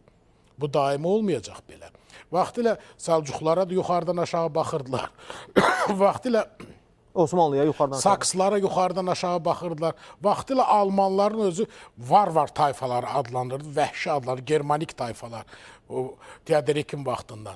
Amma indiki Almaniya bax. İndi Alman dövləti, məsələn, deyəndə ki, Almaniya dövləti, tarixdə Almaniya dövləti olmayıb. Münhen Hersoqluğu 1846-cı ildə özünə saray tikməklə məşğul. Üzr istəyirəm, elə ona görə də Almanlara Avropanın ən gənc milləti deyirlər. Ən gec və gənc milləti deyirlər. Avropada ümumiyyətlə qoca millət yoxdur. Qubilevin özü demişdi ki, heç bir xalq deyə bilməz ki, yaşadığı torpaq onun vətənidir. Belə bir şey yoxdur.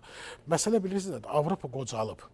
Avropa Türkiyə kurortlarında, Antalyada və digər yerdə gördüyümüz təqaüdə çıxmış Avropalıları xatırlar. Pulu çoxdur, gəlib özünü günə verir və heç bir heyi yoxdur. Burada bir şey var, Elçin müəllim, üzr istəyirəm sizdən. Yəni pulu ona görə çoxdur ki, o artıq öz ömrünü yaşayıb, həyatında fəaliyyət göstərib, əmək, belə deyək, zəhmətkeşlik göstərib və belə deyək də, ömrünün ixtiyar yaşında artıq dincəlməyə üstünlük verir.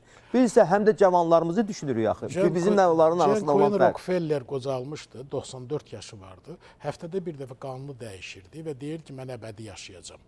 Avropa indi qanunu dəyişməklə əbədi yaşayacağını düşünür. 7 dəfədə ürəyin dəyişmiş. Məsələn, Almaniyaya baxdıqda, Almaniyada, mən bələd olduğum ölkələri deyirəm, Almaniyanın özündə Alternativ für Deutschland, Almaniya üçün alternativ AfD adlanan bir partiya var. Başında da qadınla evlənmiş qadın durub. Və bu qadın ənənəvi dəyərlərdən danışır. Bundan böyük paradoks ola bilməz. Necə Fransanın Daxili İşlər Naziri və Xarici İşlər Naziri kimi çox getmirəm, çünki bu ölkələrə də viza verməyəcəklər. Özdə qadınlardan biri də Şri Lanka əsillidir. Hə. Məsələ burasındadır ki, paradoks, siz miqrantlardan danışırsınız. Bu sözdür. Fransızlar buna la bla bla palavr deyirlər. Yalancı sözdür. Niyə? Almaniyada antimigrant əhval-ruhiyyəsinin ən güclü olduğu bölgələr Şərqi Almaniyadır. Və Qərbdə yaşayan Almanlar onlara ikrahla Ostreicher, Ostiş deyirlər. Yəni ikinci dərəcəli adamlar. Elçin müəllim, yada salaq ki, yəni millətçi Pegida hərəkəti də Magdeburgda, Şərqi Almaniyada yarandı. Bəli, məsələ burasındadır ki, Şərqi Almaniyada miqrantların sayı minimaldır. Biz məsələn Fransaya baxdıqda Marine Le Pen, Ségolène Royal, Eric Zemmour və digərlər, şəxsən tanıdığım adamlar, bunlar solçu mövqedən çıxış edirlər. Macron məcbur olub sağçı mövqeyi keçib. Yəni hər şey dəyişib. Avropa qrupunu da yaşayır. Məşhur bir roman vardı. Müqəddəs Məryəm ana Parisin kilsəsi yox, məscidi. Belçikanın mərkəzində, Brüsseldə olanlar yaxşı bilir ki, mərkəzdə ən çox eşidilən dil elə Mölbek məhəlləsi var. Başdan ayağa ərəblərdir. Bu tərəfdə türklər. Mərakeşlilər də əsasən. Hə, onlar Məğrib deyirlərdi. Azərbaycan isə tamamilə yeni bir lokasiya təklif edir. Biz tamamilə, məsələn, bəzi ərəb ölkələrindəki saxta tolerantlıq yox, yalançı dinə dözümlülük yox. Onların dinə dözümlüyün nə olduğunu biz gördük. Yalan. Biz isə real bir, biz deyirik, bizi tənqid edirsiniz. Bizən Dərinliyindən gələn bir xoşgörü gələnəyi. Bəli, tamamilə doğru. İmperator Neron hələ o vaxtlar bunu deyirdi. Baqratidlər və arşakidlərlə bağlı. Dediyim nədir? Bizi tənqid edənlər, biz demirik ki, biz heç kəslə nazınla oynamaq niyyətində deyilik. Çünki o naz kasası artıq doldu. Biz deyirik, gəlin Bakıya, küçə ilə gedin, görün ki, məscid, sinagog, kilsə və Krişnaitlərin məbədi necə bir küçədə ola bilər. Necə Bakıda, Azərbaycanda insanlar bir-birindən dost, qohum olanda dini mənsubiyyət ən arxa plandadır. Mən üzr istəyirəm sizdən, Elçin müəllim, mən sadəcə sizin bu fikrinizə qüvvət vermək istəyirəm. Yəni, Parisin baş ravini, Yəhudi əsilli, Azərbaycan paytaxtının qonağı oldu və mən onun etirafını Bakı Beynəlxalq Multikulturalizm Mərkəzində akademik Kamal Abdulla ilə danışığının şahidi oldum. Və o mənə dedi, o hamıya dedi, mən də eşitdim bu sözü. Dedi ki, mənə inanın, mən Parisdə, bu ölkənin paytaxtında baş ravin ola-ola başında kipa ilə gəzə bilmirəm. Mənə hücum eləyə bilərlər. Bu çox təhlükəlidir. Amma Bakıda mən bununla gəzirəm və görürəm məndən başqaları da gəzir.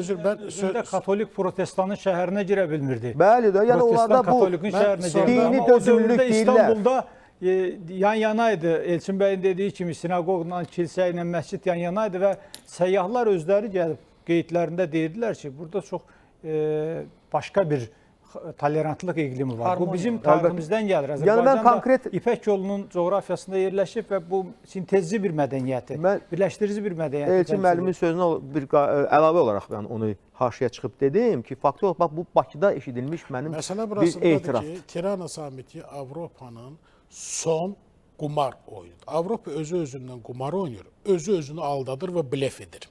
Blefi qəhrəmanlıq sayır.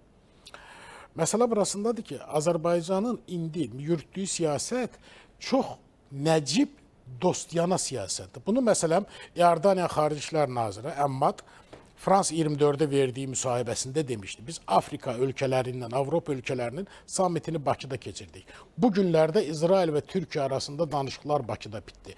Bundan əlavə sahil bölgəsində Côte d'Ivoire, Çad, Mali məhz Azərbaycanın da iştirakını istəyirlər. Çünki biz kömək edəndə təmənna etmirik. Biz demirik dinini dəyiş, dilini dəyiş, bayrağını dəyiş, əqidəni dəyiş. Biz deyirik ki, bizimlə başqalarınla necə davranırsansa, bizimlə o cür davran. O baxımdan Tirana samiti, yenə deyirəm, Avropanın son şansıdır.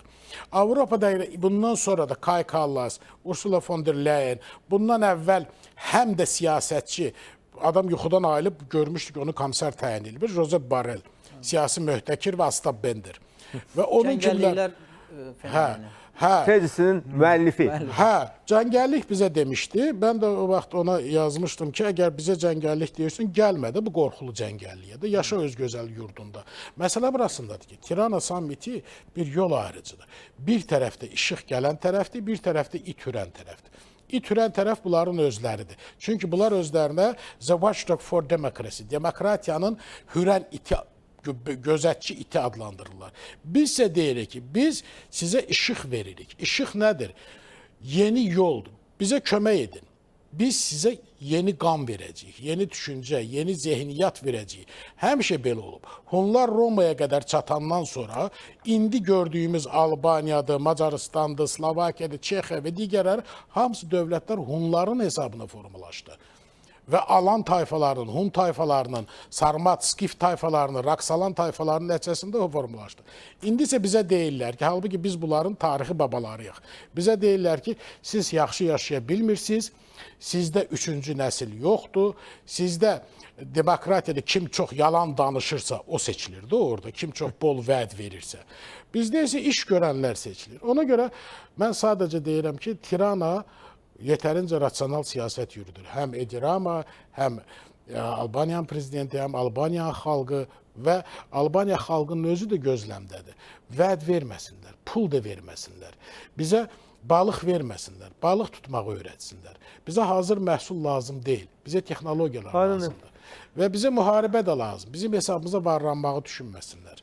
Biz müharibəyə getmirik. Ölkəmizə böyük bazar kimi baxmısınız. Biz balığımızı da özümüz tuturuq artıq, şükürlər olsun. Yəni faktiki olaraq biz dəfələrlə bu haqda danışmışıq ki, bəli, Avropanın da Qərbin ümumilikdə texnoloji üstünlüyü var, amma onlar çox qısqanclıqla o yeni texnologiyaların bölünməsində, paylaşmasında, nə bilim, başqalarına ötürülməsində heç vaxt tələsmirlər, əksinə astagəllik də edirlər, sonra özlərini bilməməzliyə də vururlar. Başa düşürlər ki, bəli, o texnologiyaları biz əldə etsək, daha çox onlardan daha çox uğur qazanmış olacağıq.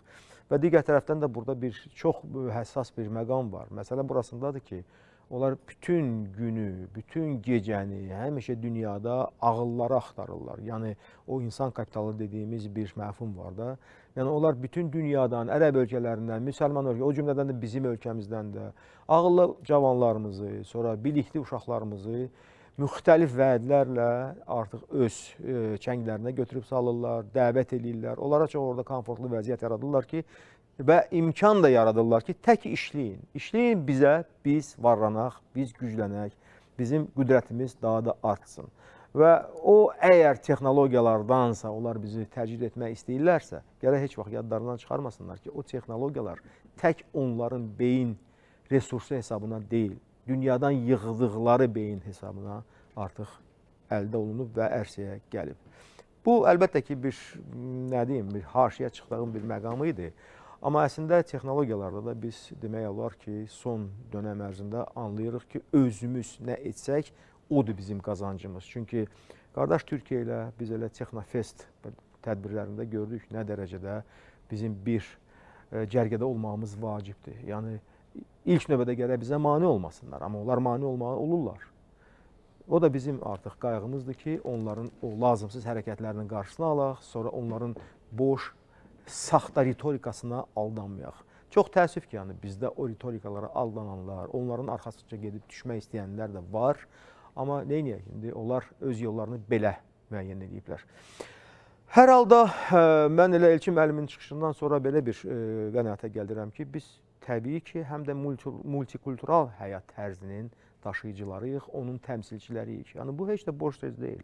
Ona görə biz elə bir günlər o haqda danışırıq ki, bəli, bizdə dini dözümlülük də var, milli dözümlülük də var. Bütün sahələrin hamısında biz bir xalq, bir millət olaraq demək olar ki, müxtəlifliyin vəhdətini yarada bilmişik. Yəni, bu Azərbaycan cəmiyyətinin, mən deyərdim ki, ən böyük üstünlüklərindən biridir və həqiqətən də təsadüfdən bu irəli gələn bir vektor deyil ki, multikulturalizm Azərbaycan dövlətinin indi qüvvədə olan, qüvvəsini saxlayan işlək elementlərindən biridir və biz bununla əksinə öyünmürük. Yəni, biz deyirik ki, bax, bu belədir.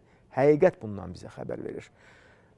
Və təbii ki, siz gərək bunu qəbul edəsiniz. Ola bilsin ki, siz multikulturalizmdən imtina etdiniz, amma o sizin məsələnizdir. Biz isə onun arxasında durmuşuq. Qısa bir süjetimiz var. Gəlin ona biz tamaşa eləyək, sonra studiyamıza qayıdırıq.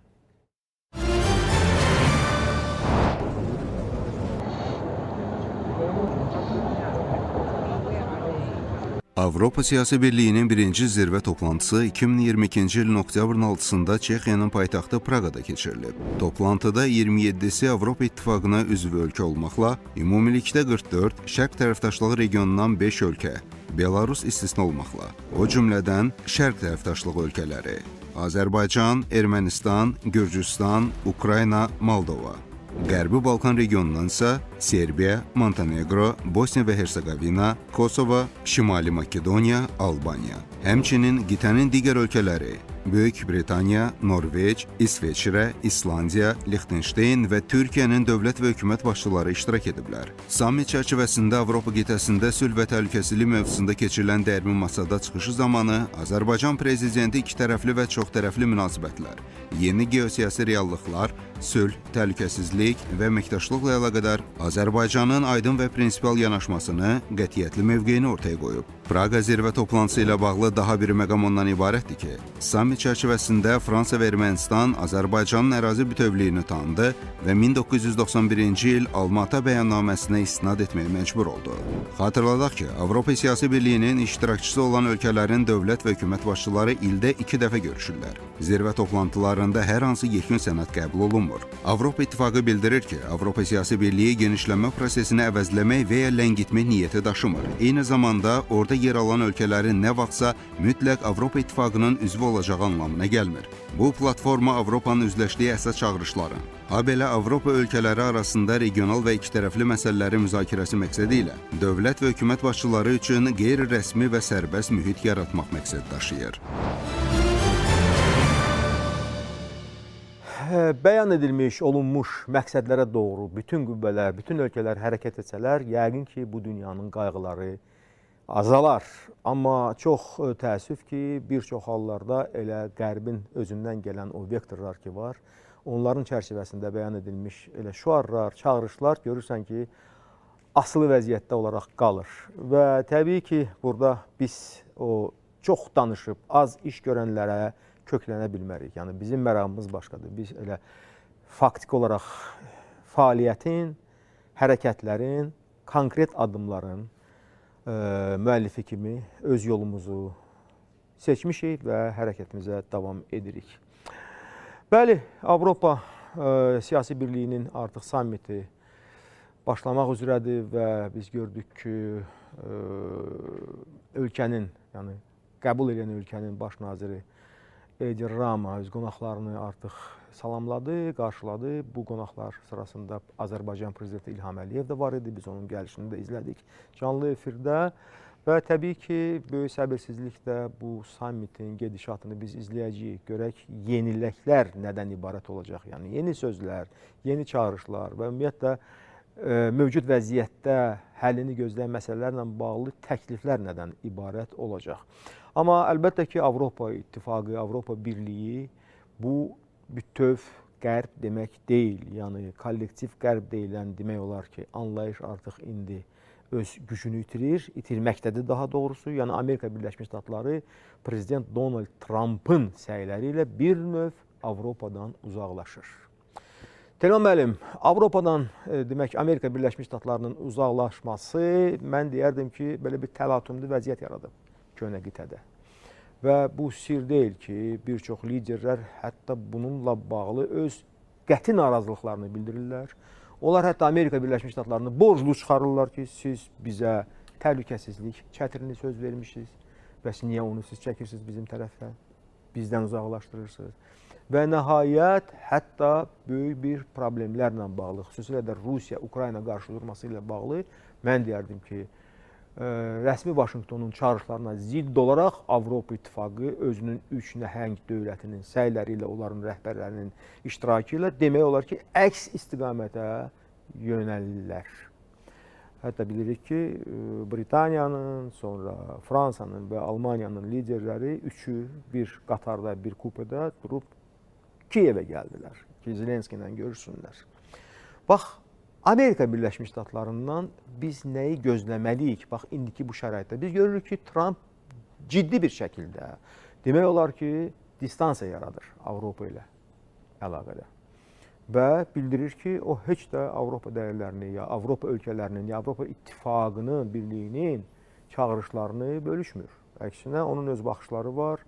İstər elə Rusiya-Ukrayna münaqişəsində, istər Suriya böhranında, istərsə İsraillə bağlı və digər, elə Hindistan, Pakistanla da bağlı. Bax, burada Avropa İttifaqının yəni gücü mü çatmır ki, özü sərbəst, muxtar bir vəziyyətdə hərəkətlərini davam etsin? Yəni, bunlar bu qədərmi Amerikaya həmişə arxalanaraq onun kisəsindən yiyiblər ki, indi artıq o kisədən əlləri uzaqlaşdırır deyə artıq çaşqın bir vəziyyətdədirlər. Toğrul müəllim, Amerikanın deməli 37 trilyona yaxınlaşan bir borcunun olduğunu biz bilirik və Çinin istər elm və texnologiya yatırımları baxımından, yüksək texnologiya yatırımları baxımından yavaş-yavaş üstələdiyini də bilirik. Yəni məsələn, elə Münxen Təhlükəsizlik Konfransında səslənən bir rəqəm gəmi inşaatı məsələsində Amerikanı Çinin 7 dəfə üstələdiyini orada biz görürük. Türkiyədə çox muazzam bir milli gəmi inşaatında, milli deməli müdafiə sənayesində böyük yüksəliş var. Amma Avropa indiyə qədər nəyə alışmışdı? Sizin də qeyd elədiyiniz kimi, müstəmləkələr üzərindən, müstəmləkə sömürü istismar paradigmaları üzərindən varlığını, refahını qorumaq, saxlamaq, Varlanmasını. Bəli, varlanmasını qoruyub saxlamaq və o bir tərəfdən də Amerikanın o 2-ci Dünya müharibəsindən sonra Marshall planı, Truman doktrinası bu çərçivədə inşa etmiş oldu. Əslində biraz da liberal dünya düzəni dediyimiz o düzənin kölgəsinə sığınaraq bir şəkildə öz siyasi varlığını, hegemoniyasını sürdürmək. Amma bu artıq mümkün deyil, çünki nizam dəyişib, sistem dəyişib, düzən dəyişib. Orta ölçəkli ölkələr bu saat yerə baxdığımız zaman çox daha etkin, çox daha ataq deməli qüvvəyə çevrilirlər. Məsələn, Azərbaycanın timsalında, Azərbaycan son dövrlər baxın, Çinlə bizim münasibətlərimizin kontekstinə baxaq. Cənab Prezidentin Çinə səfəri yüksək səviyyədə qarşılanmaz, sanki bir dünya lideri səviyyəsində prezidentin deməli qəbul edilməsi, orada imzalanan anlaşma, müttəfiqlik, onun ardınca Azərbaycanın İsraillə, Azərbaycanın Türkiyə ilə, Azərbaycanın İranla son dövr münasibətlərinin kontekstinə də baxdığımız zaman artıq vasitəçilik rolunu oynayan, dünyada barışın, əməkdaşlığın, işbirliyini və həm də qazan-qazan prinsiplərini ön plana çıxardaraq, yəni hər hansı bir qarşı durmadan yox, hər hansı bir konfrontasiyadan yox, barışdan, sülhdən, əməkdaşlıqdan yola çıxaraq hər bir ölkənin, əməkdaşlıq eləyəcəyimiz hər bir ölkənin maraqlarını təmin eləməyə çalışan bir siyasət. Bu bir mədəniyyət paradigmasıdır, bu bir baxışdır. Yəni biz Avropa bu mənada da, yəni mədəniyyət baxımından da iflasa doğru gedən bir deməli dəyərlər sistemini təmsil edir. Bir tərəfdən insan haqlarından, demokratiyadan, beynəlxalq hüquqdan dəm vuracaqsınız. O bir tərəfdən özünüz elə onları, həmin o insan haqlarını tapdalayacaqsınız, heçə sayacaqsınız. Bu mümkün olan bir məsələ deyil. Baxın, indi qadınların haqlarına çoxlu şeylər danışırlar Avropada məsələn. Biz bilirik ki, elə tariximizdə məsələn Bizans qaynaqlarına, Priskos, Prokopios, Jordanes, onların xroniklər var. Onlara baxdığımız zaman görürük ki, hələ Hunlar, baxın, miladın ilk əsrlərində diplomatik heyətləri qadınlar qarşılayır. Orta əsrlərdə isə qadınları cadı avı ilə 10 minlərlə qadınları öldürüb. Tonqallarda yandırırlar. Biz 11-ci əsrdə Səlcuqlular dövründə biz Bacıyan Rumi məsələn möhtəşəm bir qadın örgütlənməsinin təşkilatını ortaya qoymuşuq. Bu bizim mədəniyyətimizin böyüklüyü, zənginliyidir. Dünyada ən çox dövlətlər qurmuş millətik. Yəni baxdığımız zaman böyük bir dövlətçilik təcrübəmiz var. Ordu qurmaq. İndi dünyada siz təhlükəsizlikdən danışdınız. Təhlükəsizlik məsələsi gələcək dünya nizamının ən başlıca problemlərindən birisidir, məsələlərindən birisidir. Yəni burada isə biz əsgər millət olaraq, döyüşkən millət olaraq son Şuşa əməliyyatı bunu açıq və birmənalı şəkildə göstərdi ki, yüksək texnologiya, ona sahib olmaq, əzmə, iradəyə, milli ruha sahib olmaq ayrı bir məsələdir. Eyni zamanda bir kurmay zəkasına, yəni əskəri dəhaya sahib olmaq, planlama dəhasına sahib olmaq və bunu da çox belə əslində düşməni də, prosesləri izləyən qüvvələri də şaşırdacaq səviyyədə tətbiq eləmək ayrı bir üstünlük, ayrı bir qabiliyyətdir. Bugün Türkiyənin, baxın, İtaliya ilə hava Baykarın, yəni İspaniya ilə, ondan sonra TUSAŞın, bilirsiniz ki, bu hürjetlər, ondan sonra Türkiyənin hava deməli sistemləri, hansı ki, bugün çox-çox getdikcə təkmilləşən, inkişaf edən sistemlərdir. Artıq Avropa ölkələrində də ciddi bir ortaqlıqlar, maraq var. İtaliyadan həm Azərbaycana olan münasibət, Türkiyə ilə dərinləşən münasibət, İspaniyanın Türkiyə ilə münasibəti, Balkan ölkələrinin bizə olan münasibəti, Azərbaycan liderinə olan münasibəti, Türkiyə ilə, Türkiyənin oradakı böyük bir ağırlığının olması. Yəni biz bir mədəniyyət paradigması ortaya qoyuruq. Eyni zamanda deyirik ki, biz insani yardımlaşmadan yana olan, ondan sonra qarşılıqlı işbirliyindən maraqların təmin edilməsindən yana olan bir siyasət izləyirik. Biz qarşı durma istəmirik, heç bir müstəmləkə deməli dayatmalarına boyun əyməyəcəyik. Amma eyni zamanda istəyirik ki, yeni dünya ədalətli bir dünya olsun. Yəni bugün Birləşmiş Millətlər Təşkilatının Təhlükəsizlik Şurasının tərkibinin dəyişdirilməsindən tutmuş bu deyirik qərb mərkəzli dünya nizamı hansı 2-ci Dünya müharibəsindən sonra qurulmuşdu. Bütün bu beynəlxalq hüququn işləyişinin təmin edilməsi məsələsinə qədər bir çox məsələlər həll edilməlidir. Həll edilməsə hər bir ölkə, hər bir deməli belə deyək də güc mərkəzi özünün təhlükəsizliyini ön plana çıxardaraq siyasət izləyir və biz burada da görürük ki, 44 günlük Vətən müharibəsindən sonra daha da güclənən bir ordu, daha da həm texnoloji potensialını, həm elmi potensialını, son çox önəmli bir məsələn çox yüksək ballarla universitetlərə qəbul olmuş Azərbaycanlılar və xarici belə deyək də top 500-ün içərisində məzun olmuş Azərbaycanlılar əskərliklərini artıq Milli Müdafiə Universitetində intellektual bir, yəni universitetin artıq dünya da ora doğru gedir. Yəni texnologiyalar, süni intellekt müharibəsi, ondan sonra rəqəmsallaşma, intellektual bir yəni beynin sərmayəyə çevrildi və beynin yarışdığı, fikirlərin, düşüncələrin,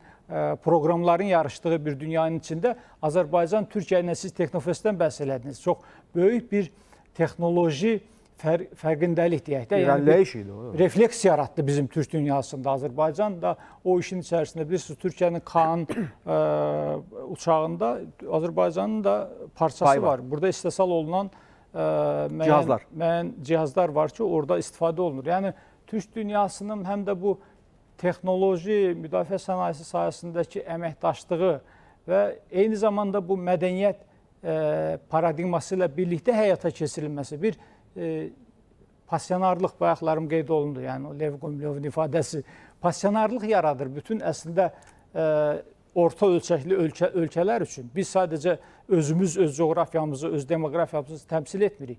Böyük bir mədəniyyət paradigmasını, böyük bir Hinterlandı da təmsil edirik. Yəni burada bir ilham qaynağı olur Azərbaycanın zəfəri. Və bu mənada da yəni bugün Avropa Siyasi Birliyinin gündəminə də baxdığımız zaman, əsas problemlərinə də baxdığımız zaman bizim önərdiyimiz qurtuluş belə deyək də çarələrinə də ehtiyacları var. Bizim təklif elədiyimiz modellərə də ehtiyacları var. Türkiyə ilə Azərbaycan biz indiyə qədər nə dedik? Yəni Avropa qarşılıqlı qaz asıllığını azaltmaq istəyirlərsə Azərbaycan artıq 10 ölkəyə, Avropa ölkəsinə qaz ixrac edir. Azərbaycan enerji baxımından, nəqliyyat dəhlizləri baxımından çox müstəsna bir coğrafi mövqeyə sahib odur. Şərq, qərb, cənub, şimal və biz istəyirik ki, burada Zəngəzur dəhlizi ilə bağlı açılsın və problemlər ortadan qalxsın, hər kəs buradan qazansın. Amma bunlar Zəngəzur dəhlizi məsələsində nə etdilər? Ermənistanı himayə edici, Ermənistanı əslində düşmənçiliyə sövq edən Fransadan söhbət gedir. Bir münasibət ortaya qoydular. Əslində bunlar təşviq eləməlidirlər ki, Zəngəzur dəhlizini açın. Yox, bir də ki, Cənub qaz dəhlizi deyilən nəhəng bir layihə uğurla həyata keçdi. Siz indi onun vasitəsilə, onun hesabına bizdən enerji daşıyıcılarını alırsınız. Və necə olur ki, biz sizə lazım olan məqamların hamısını gündəmə çıxarırıq, onların reallaşmasını təmin edirik. Siz ondan bəhrələnirsiniz. Bunlar hamısı öz yerində, amma bizim ikinci, üçüncü dərəcəli sizin yəni gözünüzdə ikinci məsələlərə çox belə ögey bir münasibətlə yanaşırsınız. Necə olur bu? Yəni faktiki olaraq əgər Zəngəzur dəhlizindən söhbət gedirsə, bu ilk növbədə həm də Avropanın marağında olan bir keçiddir. Siz niyə bunu əngəlləyirsiniz? Nəyə görə siz burada Ermənistanı fitva ilə artıq kənar yola çəkirsiniz? Çünki proksi güc olaraq görürlər Ermənistan, ən zəif həlqə olaraq görürlər və düşünürlər ki, Azərbaycanın, Türkiyənin, Türk dünyasının stratejik önəmi yüksəlir. Bunlar Ermənistanın alət kimi istifadə edərək bu bölgəyə nüfuz edə bilərlər. Yəni əslində rıçaq kimi bizə təsir mexanizmi kimi Ermənistanı yenə istifadə edərək öz belə deyək də strategiyalarını həyata keçirə bilərlər. Amma unudurlar ki, artıq Azərbaycan, Türkiyə, Türk dünyası yeni dünyanın önəmli oyunçularından birisidir. Azərbaycanın xarici siyasət həmlələrinə elə baxsaq, bu son dövrlər həyata keçirdiyi siyasətə baxsaq, yəni tam bir milli müstəqillik siyasəti, yəni inanın bir çox qərb ölkələrində, dünyanın önəmli, çox böyük maliyyə resurslarına sahib olan ölkələrində belə bir milli müstəqil xarici siyasət yoxdur. Biz istədiyimiz zaman Rusiya ilə bağlı, İranla bağlı, Qərblə bağlı, başqa ölkələrlə bağlı iddialarımızı ortaya qoya bilirik. Haqq və hüquq nöqtəsində İstəklərimizi deyirik, hədəflərimizi bəyan edirik. Əlbəttə, kiminsə acığına bunu etmirik. Öz xeyrimizə edirik. Yəni bizim milli maraqlarımız var. Varsa, o haqsızlığı dilə gətirir. Azərbaycanın milli maraqlarına qarşı yönəlmiş hansısa bir belə deyək də mənfi tendensiyalar varsa, onu əngəlləmək üçün, mane olmaq üçün Azərbaycan milli iradəsini hər zaman ortaya qoyur. Aydın, artıq yəni bunu bilmək vaxtı çoxdan çatıb və bilirsiniz də. Amma özünüzü heç olmasa bilməməzliyə vurmayın da. Məsələ burasındadır. Amma mən Tənan müəllim istədim belə qısa bir-iki cümlə ilə siz bu məsələyə münasibət. Amerika ilə Avropa arasındakı münasibətlərdə hansı dəyişiklik gözlənilir? Bax sizin fikrincə. Bax bu məhz bu sammitdən sonra. Yəni. Burada ən başda suallardan da birisi budur. Yəni Amerika ilə elə Almaniyanın, Avropanın arasındakı ticarət dövriyyəsinə də baxsaq, bu yaptırımlar hansı ki gömrük rüsumlarının qaldırılması, yüksəldilməsi məsələsi Trump'ın administrasiyasının, yəni Avropanın bir yük olaraq görür artıq təhlükəsizliyinin təmin edilməsini. Rusiyanı Çinlə rəqabətdə də yanına almağa çalışır. O bir tərəfdən Körfəz ölkələrinə səfər zamanında biz bunu açıq şəkildə gördük. Yəni orada sərmayə var, orada gələcək dünya düzəninə təsir edə biləcək enerji var, neft var, kapital var. Yəni bütün bu parametrlər baxımından götürəndə Avropa isə Amerikanı sömürməyə çalışan, Trump'ın ifadəsi ilə istismar eləməyə çalışan bir məkan olaraq ortadadır. Yəni bütün parametrlərdə, yəni baxdığımız zaman Türkiyə ilə münasibətlərində gərginlik, Amerika ilə münasibətlərdə gərginlik, Qafqazda yanlış siyasət, bunlar hamısı Avropanı əslində doğrudan da çox ciddi bir dalan vəziyyətinə gətirib çıxarır. Mənə elə gəlir ki, bu Trump'ı bir o qədər də qayğılandıran məsələ deyil. Türk dünyası barəsində indi bir qədər danışdı Telman müəllim. Faktiki olaraq rəsmi Brüsseldə, Avropanın bəzi ölkələri də təbii ki, Türk dünyası anlayışına bir qədər qısqancılıqla baxırlar, ehtiyatlanırlar və hətta necə ki, vaxtı ilə Osmanlı dövründə onlar o dövləti təhdid kimi qəbul edirlər. Elə bax, indiki zamanda da biz görürük ki, Azərbaycanın, Türkiyənin fəallıq göstərdiyi bu dünyanın formalaşmasında da bunların demək olar ki, analoji bir baxışı var. Mənə elə gəlir ki, faktiki olaraq bir deyim var, deyir, gec də olsa, amma yaxşı ki, oldu. Bax, Avropa gec də olsa, gərək artıq Türk birliyini, Türk Dövlətlər Təşkilatını da artıq bərabər hüquqlu bir aktor kimi qəbul edə. Nə olsun ki, indi sizdə Brüssel bir mərkəz kimi təyin olunur, amma bizdə bir neçə mərkəz var. Yəni, bu heç də bir maniyə deyil. Edə biləcək bunu yoxsa yox. Çünki faktiki olaraq reallıqda və indiki məqamda biz görürük ki, Türk dünyası həqiqətən də potensialını artırmaqda davam edir və həm də israrlıdır ki, bütün dünya siyasətində, geoiqtisadiyyatında öz rolunu oynasın. Tofiq müəllim, yaxşı ki, bu sualı verdiniz. Çünki hörmətli Telman müəllimin çıxışı zamanı milli savunma, milli güvənlik və Türkiyə ilə Azərbaycanın ortaq bu sahədə baxışları və fəaliyyətləri məndə bir fikir oyatdı. 2 gün öncə... Mən üzr istəyirəm, bax, indi Edirama artıq ev sahibi Rəcəb Tayyib Ərdoğanı qarşılayır. Bax, onların söhbətinin biz şahidik. Bəli. Beləliklə, sualınız tam üstünə düşdü. Yəni, bəli, sual düşdü üstünə. 2 gün öncə mən Yeni Azərbaycan Partiyasının Nəriman Orayan təşkilatında Texniki Universitetinin tələbələrinin bir milli PUA hazırlamaları ilə bağlı təqdimata getmişdi və çox gözəl bir tədbir keçdi. 5 tələbə, biri konstruktor, digəri elektrik, üçüncüsü bu proqram təminatı istiqamətində bir pilotsuz uçuş aparatı hazırlayıblar. Əlbəttə, bu cür hərbi təyinatlı məhsulların istehsalı üzərində qrif olur. Yəni, bu xüsusi məxfi laboratoriyalarda, müəssisələrdə hazırlanır. Amma tələbələrin bir təşəbbüsüdür və əminəm ki, bu tələbələr həm vətən müharibəsinin nəticələri, torpaqlarımızın azadlığı, Texnofosidin keçirilməsi, Səlcuq bəyin Texniki Universitetdə tələbələrlə izdihamlı görüşünün nəticəsidir. Onlar ilhamlanaraq bir məhsul hazırlayıblar, onlara alqış düşür, təqdir düşür və Azərbaycanın gələcəyinin nə cür əmin əllərdə olmasının da bir nəticəsidir. Əlbəttə, bizim gəncliyimiz həm Ulu Öndər Heydər Əliyevin ideyalarına, eləcə də Cənab Prezidentin siyasətinə uyğun olaraq addımlar atırlar və gələcəkdə bizim ölkəmizin nə qədər uğurlu nəticələr qazanacağının da bir vədəçisi kimi onlar çıxış edirdi. Əlbəttə, Türk dünyasına gəldikdə, Türk dünyası böyük bir inteqrasiya mərhələsinə qədəm qoyub. Bu barədə bugün də danışıldı ki, Azərbaycan məsələ ideoloji, siyasi, iqtisadi, nəqliyyat, enerji baxımından Türk dünyasının əsas nüvə dövlətidir. Və elə türkçülük ideyaları və eləcə də Azərbaycandan olan bizim aydınlarımızın qardaş Türkiyənin, Osmanlının və daha sonra Türkiyə Cümhuriyyətinin inkişafında ideoloji hansı qatqılar verdiyini hamımız çox yaxşı bilir və bununla qürurlanırıq Türkiyədə də, Azərbaycanda da. Eləcə də hazırki reallıqlarda da Mərkəzi Asiya dövlətlərində gedən inteqrasiya prosesləri və orada da İsmail bəy Qaspıralının ideyalarının, maarifçilik, eğitim, təhsil, akademik sahədə olan fəaliyyətlər hər zaman xatırlanır. Və Avropa bunu qəbul edir. Çox artıq dərəcə üstünəm. Bizim xüsusi müxbirimiz Vüsal Mətləb indi Tiranadadır. Gəlin onu biz dinləyək. Bizim çox qısa zaman kəsiyimiz qalır. Vüsal, salam. Biz eşitdik. Sonra siz söhbətinizi davam edərsiniz. Vüsal, buyurun, söz sizdədir. Buyurun. Buyurun, söz sizdədir Vüsal. Dinləyirik.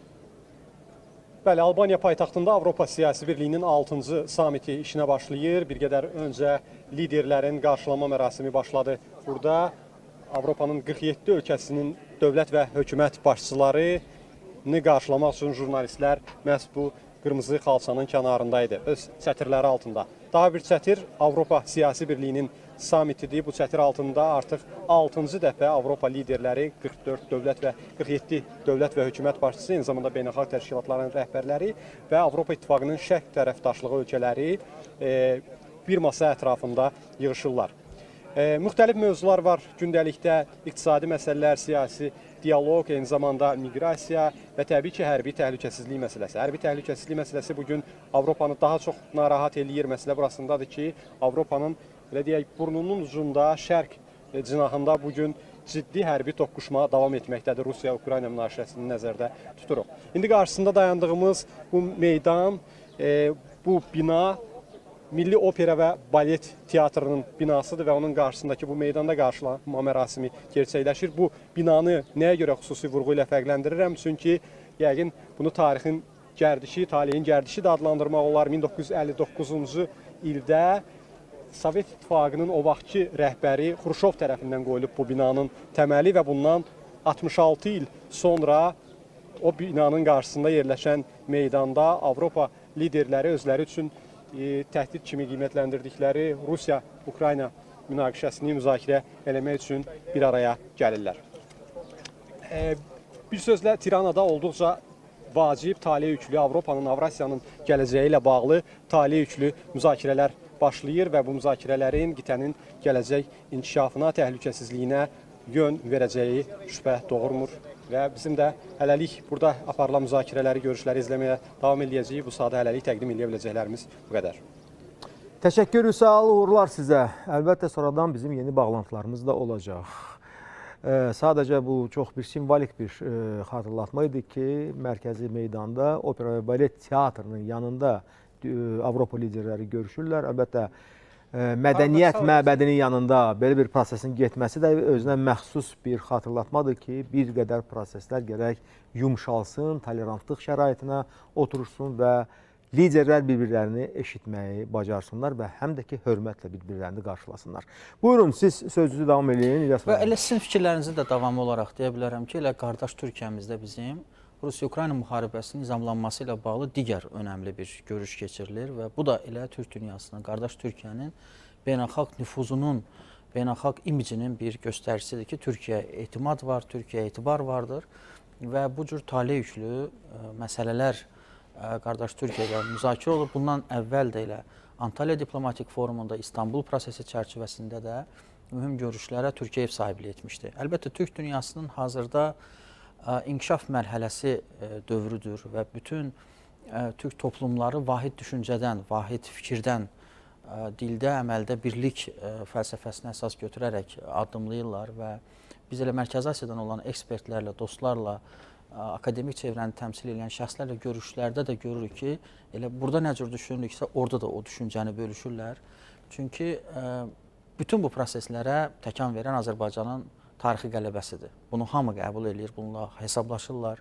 Bu böyük bir nəticədir ki, Türk dünyasında milli oyanışa, milli identikliyin yeni bir mərhələyə qalxmasına gətirib çıxardı və burada artıq bütün sahələri, deyək ki, təhsil sahəsini, energetika sahəsini, nəqliyyat sahəsini birləşdirən vahid bir yol formalaşıb, yol xəritəsi formalaşıb ki, ayrı-ayrı klasterləri, ayrı-ayrı sahələri təmsil edən şəxslər də bugün Orta Dəhliz ətrafında, Transxəzər nəqliyyat marşrutu haqqında, Zəngəzur dəhlizi haqqında fikirlərini ifadə edirlər. Və burada Avropanın, bax, sizin fikrinizdə də bundan öncə var idi ki, bu inteqrasiyaya səhv anlayaraq, yanlış narrativlər əsasında fikir formalaşdıraraq müəyyən xələl gətirmək istəyən addımları vardı. Məsəl üçün, bunu deməliyəm, Avropada bu bildiyimiz Səmərqənd görüşündə von der Leyen'in Cənubi Qafqazın nəqliyyat marşrutları haqqında yanlış fikirləri var idi, yanlış tezisləri var idi. Elə düşünürdülər ki, burada nəqliyyat marşrutları yoxdur, dəmir yolu xətləri çəkilməyib. Halbuki bizim orta dəhliz segmentinin əsas ötürücüsü olan Bakı-Tbilisi-Qars istifadədədir, ildən ilə həcmləri artır, modernizasiyası həyata keçirilir. Lakin elə təqdim eləmək istəyirlər ki, sanki Ermənistan üzərindən bu yüklərin keçirilməsi yeganə yoldur, bunun alternativi yoxdur. Biz belə bir fikirləri düşünmürük. Bizim üçün artıq hazırda mövcud olan nəqliyyat yollarının şaxələndirilməsi önəmlidir. Bizim milli gücümüzün artırılması önəmlidir. Şərq-Qərb arasında bağlantıların daha güclü, etibarlı formada inkişafı önəmlidir. İlyas müəllim, bu çox bir vacib məqama siz toxunursunuz. Məsələ burasındadır ki, siz böyük siyasi aləmdə artıq göz önündəsiz. Bütün dünya sizə baxaraq, belə deyək də, kameraların hamısı fokuslanır sizə. Göstərir ki, bax, xanım Ursula von der Leyen və sənə bənzər həm kişi siyasətçilər, həm xanım siyasətçilər, siz heç olmasa məlumatlı olmalısınız. Biləsiniz ki, sizin tərəfdaşlarınızın vəziyyəti necədir? Onlar hansı uğurları əldə ediblər? Onlar nə ilə sizin qarşınıza çıxırlar? Bax, görürsünüz, sadəcə, deməli, bunlarda həm də məlumat qıtlığı var. Bunlar bacarmırlar prosesləri qarşıladıqda, heç olmasa bilsinlər ki, harda nə baş verir və harda bunların iştirakı tələb olunur. Nə demək olar olmaz mı? Bilirsiniz, hə, əlbəttə ki. Çünki bir çox problemlər məlumatsızlıqdan irəli gəlir. Elə bir tərzdə qaynaqlanır. Və heç olmasa onu özünüzə bir borc bilin ki, deyəndə ki, Azərbaycan, biləsiniz ki, bu harda yerləşir, onun əsas göstəriciləri nədən ibarətdir, sonra inteqrasiyada hansı işləri bu artıq ölkə müvəffəqiyyətlə həyata keçirib və hətta sizin axı tərəfdaşınızdır. Siz öyünürsünüz ki, Azərbaycan sizin enerji təminatçınızdır. Və necə olur ki, siz bunun haqqında dolğun məlumatları da bilmirsiniz. Bax, çox təəssüf və təəccüb doğuran bir göstərici. Önəmli məsələ həm də budur ki, bizim açımızdan baxanda bu cür proseslər getdikdən sonra da Türkiyənin Mavi Vətən konsepsiyası əleyhinə fəaliyyətlərin icrasından sonra Kallas Bakıya gəlir və Bakıda mühüm görüşlər keçirilir. Bunun nəticəsidir ki, cənab prezident bugün Tiranadadır. Yəni burada bir sıra məsələlər və Azərbaycan liderinin də sözümüz imzamızdır. Sözünə və bu fikrinə əsas olaraq söz verdi və bugün bu önəmli görüşdə iştirak edir. Və hesab edirəm ki, burada Azərbaycanla bağlı da görüşlər, eləcə də müxtəlif müzakirələrin keçirilməsi önəmlidir. Çünki burada dəfələrlə vurğulandığı kimi enerji təhlükəsizliyi kontekstində Azərbaycan bugün aparıcı rol oynayır və beynəlxalq şərait də buna imkan yaradır. Rusiya-Ukrayna müharibəsi şimal istiqamətində nəqliyyat və enerji infrastrukturunun bloklanması, sanksiyalar, məhdudiyyətlər, cənubda olan gərginlik, ticarət gəmilərinə hücumlar və digər məsələlər Zəngəzur dəhlizini, orta dəhlizi aktuallaşdırır. Bunu qəbul etməmək, görməmək mümkün deyil. Və ona görə də Azərbaycanın bu istiqamətdə qlobal təşəbbüsləri, Avrasiya məkanında həyata keçirilən mühüm layihələr, projelər həm də elə bugün bu böhranlı vəziyyətlərdə, bu ekstremal vəziyyətlərdə, force majorda hansı çıxış yollarının və alternativlərin bizim tərəfimizdən irəli sürülməsini də şərtləndirib. Hesab edirəm ki, bütün bunlar ölkəmizin, xalqımızın, dövlətimizin və ümumiyyətlə Türk dünyasının xeyrinədir. böyük bir coğrafiyada inteqrasiya prosesi praktiki mərhələyə keçir. Və hesab edirəm ki, məsələ Tiranada da, necə Praqada böyük zəfərlər, uğurlar əldə elədik, bu məsələlərin də həllinə nail olmaq olar. Hesab edirəm ki, gələcəkdə Zəngəzur dəhlizi ilə bağlı mühüm nəticələrin Avropa tərəfindən dəstəklənməsi məsələ bu cür konfranslarda Azərbaycan reallıqlarının, Azərbaycan həqiqətlərinin və perspektivlərinin doğru və məntiqli formada, müfəssəl formada izahının nəticəsi olacaqdır. Yəni Azərbaycan lideri hansı tribunadan çıxış edirsə, onun sonrakı nəticələrini biz bu məntiqi ardıcılığı tapa bilirik, formalaşdıra bilirik, oxuya bilirik. Əlbəttə, biz indi siz Kaya Kallasın Bakıya səfərini yada saldınız. Ona qədər də mənim yadıma düşən nədir? Yəni iki məsələ arasında bir dəqiq bir analogiya var. Ona qədər də Macaristan demək, Türk birliyində o öz müşahidəçilik missiyasını artıq həyata keçirdikdə ki, biz müşahidəçi dövlət kimi qatılırıq. Sonradan biz olduq deməli Türk Dövlətlər Birliyi təşkilatı. Bəli. Yəni Avropa ölkəsi olan Macaristanın liderinə, Viktor Orbana da olmazın hədyanını sərf elədilər, yazdılar, həsr elədilər ki, o niyə o birliyə daxil olur? Bəs Avropa parlamenti də Kallasın Azərbaycan səfəri ilə bağlı. İkinci məqamda budur, Kallasın Bakıya gəlməsidir. Demək istəyirəm ki, görün bunlar nə dərəcədə cılız, xırdakı məfkurəyə, təfəkkürə malikdirlər ki, bax bunların yazarları, bunların kolumnistləri, sonra köşə yazarları və s. Görün bunlar nə səviyyədədirlər ki, bunlar elementar olaraq dünya birliyində, geosiyasətində, geoiqtisadiyyatına gedən proseslərlə bağlı birincisi dolğun məlumatlara malikdirlər. Digər tərəfdən də bunların daxilində olan o qısqanclıq demək olar ki, bütün o sağlam məfkurəni üstələyir və Kaya Kallasın gəlişinə qədər artıq onlar nə qədər daha yazılar dərc elədilər Qərb mətbuatında, Avropa ölkələrində. Ermənistan da onları tirajlayırdı bir ucdan ki, bəli, Kaya Kallas gəldi və bu da kulminasiya deyildi. Kulminasiya ondan sonra oldu ki, Kaya Kallas Bakıda, Azərbaycan paytaxtında öz sağlam düşüncəsini ifadə edərək, fikirlərini səsləndirdikdən sonra dedilər ki, bəs bu bunları niyə deyib? Və təsəvvür edin ki, nə dərəcədə bunlar primitiv düşüncə sahibləridir. Ki, o gərək, sən demə Bakıda gərək Azərbaycanı bir ucdan ancaq tənqid eləyəydi. Onda bunlar deyərdik ki, çox gözəl, xanım Kallas düz danışdı. Amma xanım Kallas düzünü deyib, danışıb, münasibətini bildirib. Bunu tənqid atəşinə tutdular ki, bu sən demə düz yolda deyil. Gərək onların təbirincə Borelin yolu ilə gedəydi, amma o olmadı. Çox təəssüf ki, onlar o dar düşüncə çərçivəsindən özləri çıxa bilmirlər. Sonra sağlam bir nümunə yarada bilmirlər. Digər tərəfdən münasibətləri qurduqda elə yanlışlıqlara yol verirlər ki, heç də bu onların səhvləri onları sağlam bir obrazda təqdim etmir. Yəni biz bəzi hallarda, mən bunu demişəm, yazmışam da bu haqda ki, yəni Şərq ölkələrində bir vaxtlar belə bir sual var idi ki, biz bunu etsək, görəsən Avropa buna nə deyər? Görəsən onların münasibəti necə olacaq buna? Çox şükürlər olsun ki, artıq biz elə öz timsalımızda görürük ki, bəli, bizim üçün bu meyyar yoxdur. Avropa nə deyər, Amerika nə deyər, o nə deyər, bu nə deyər. Biz lazım bildiyimizi, sağlam prioritetlərimizi, hədəflərimizi müəyyən edərək ancaq öz baxışlarımıza, öz dünya görüşümüzə, öz konseptual inkişaf proqramlarımıza köklənərək bunları edirik. İndi siz nə deyərsiniz, amma məsələ buradadır ki, bizim seçimimiz heç vaxt heç bir tərəfin maraqlarını təhlükə altına qoymur və əgər bu günləri Avropada, Şərqi Avropada xüsusilə böyük bir qanlı müharibə gedirsə, Rusiya ilə Ukrayna arasında münaqişəli vəziyyətdirsə, onun günahı həm də Avropadadır.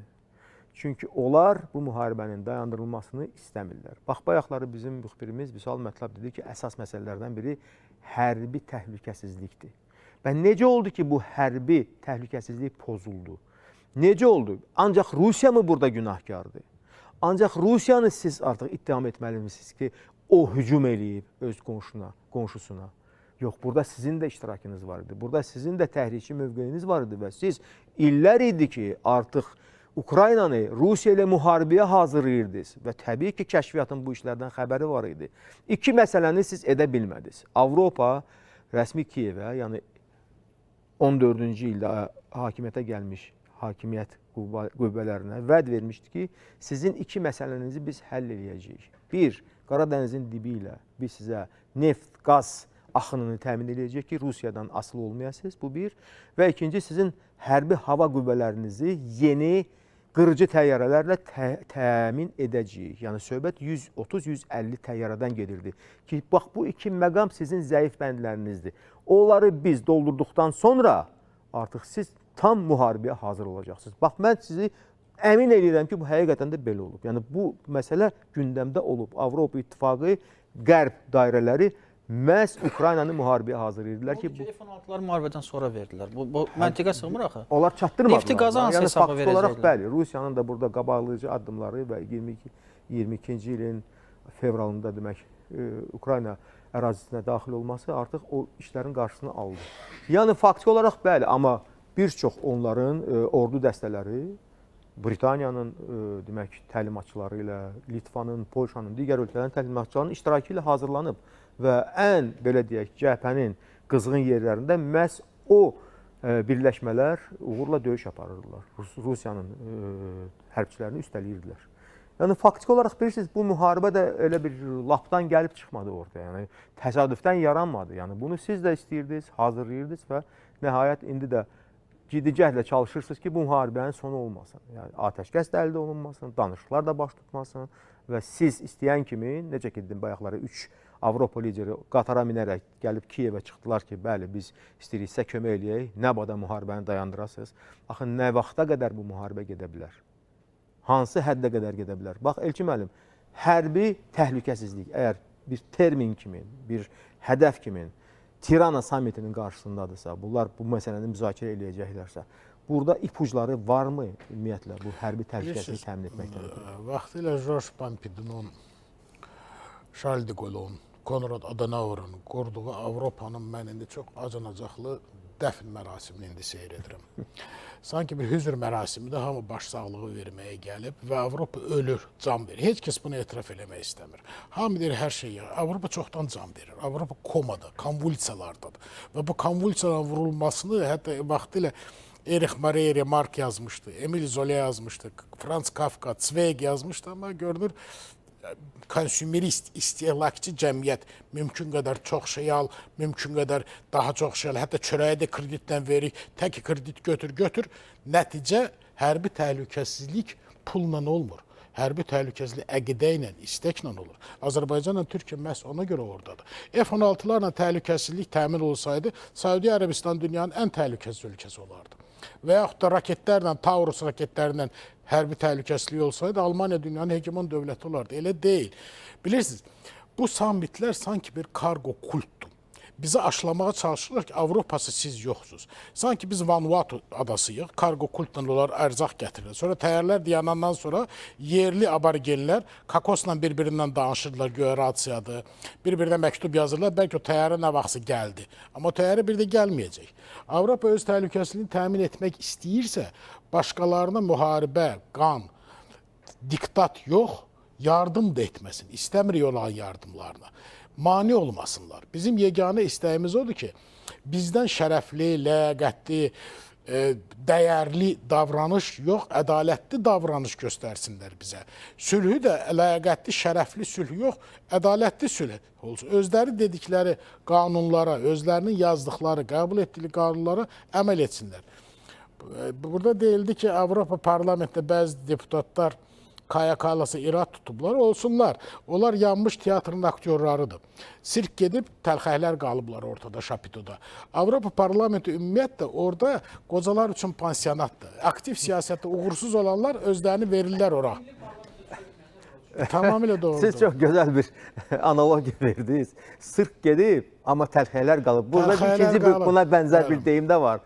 Musiqi qutarıb, bunlar elə rəqs eləyirlər. Bunlar öz məhlullarını olurlar. Bəli, bunlar rəqsi Avropa davam edir. təhlükəsizliyi, inteqrasiyası. Adama deyirlər, siz nədən danışırsınız? Hansı Avropadan danışırsınız?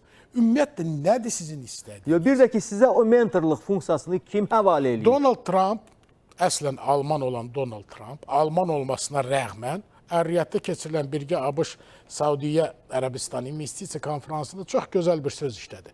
Dedi, o gözəl təyyarələrlə sizə bura gələnlər yaxşılıq gətirməyəcəklər. Əlbəttə. Siz nəyə nail olubsunuz, özünüz nail olubsunuz. Bu qədər. Bəli, yəni bu bizim yolumuzdur. Biz nə istəmişiksə özümüz istəmişik və biz öz istəklərimizə də çatırıq, nail oluruq. Hədəflərimiz realistik hədəflərdir və realistik diplomatiyanın olduğu halda da əlbəttə ki, bax bu proseslər zaman-zaman öz həllini tapır.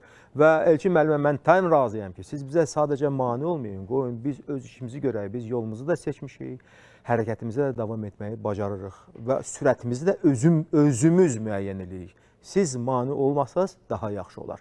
Həm də ki, bizdən daha çox fayda görərsiniz. Əlbəttə, biz bunu təsdiqləmişik, bu yanaşmanı. Ona görə də bizim modelimiz çox sağlam bir modeldir, rasional nəticələr verəndir və təbii ki, gələcəkdə də biz özümüz, öz sürətimizi də, hədəflərimizi də tənzimləyəcəyik. Beləliklə, bax, hələlik bu qədər əsas məsələ ətrafında ki, bu günlər Tiranada baş verir. Biz indi ASTV xəbərlər keçid alacağıq. Diqqətiniz bizdə olsun və yeni verilişlərimizdə də bu mövzunu davam etdirəcəyik. Hələlik.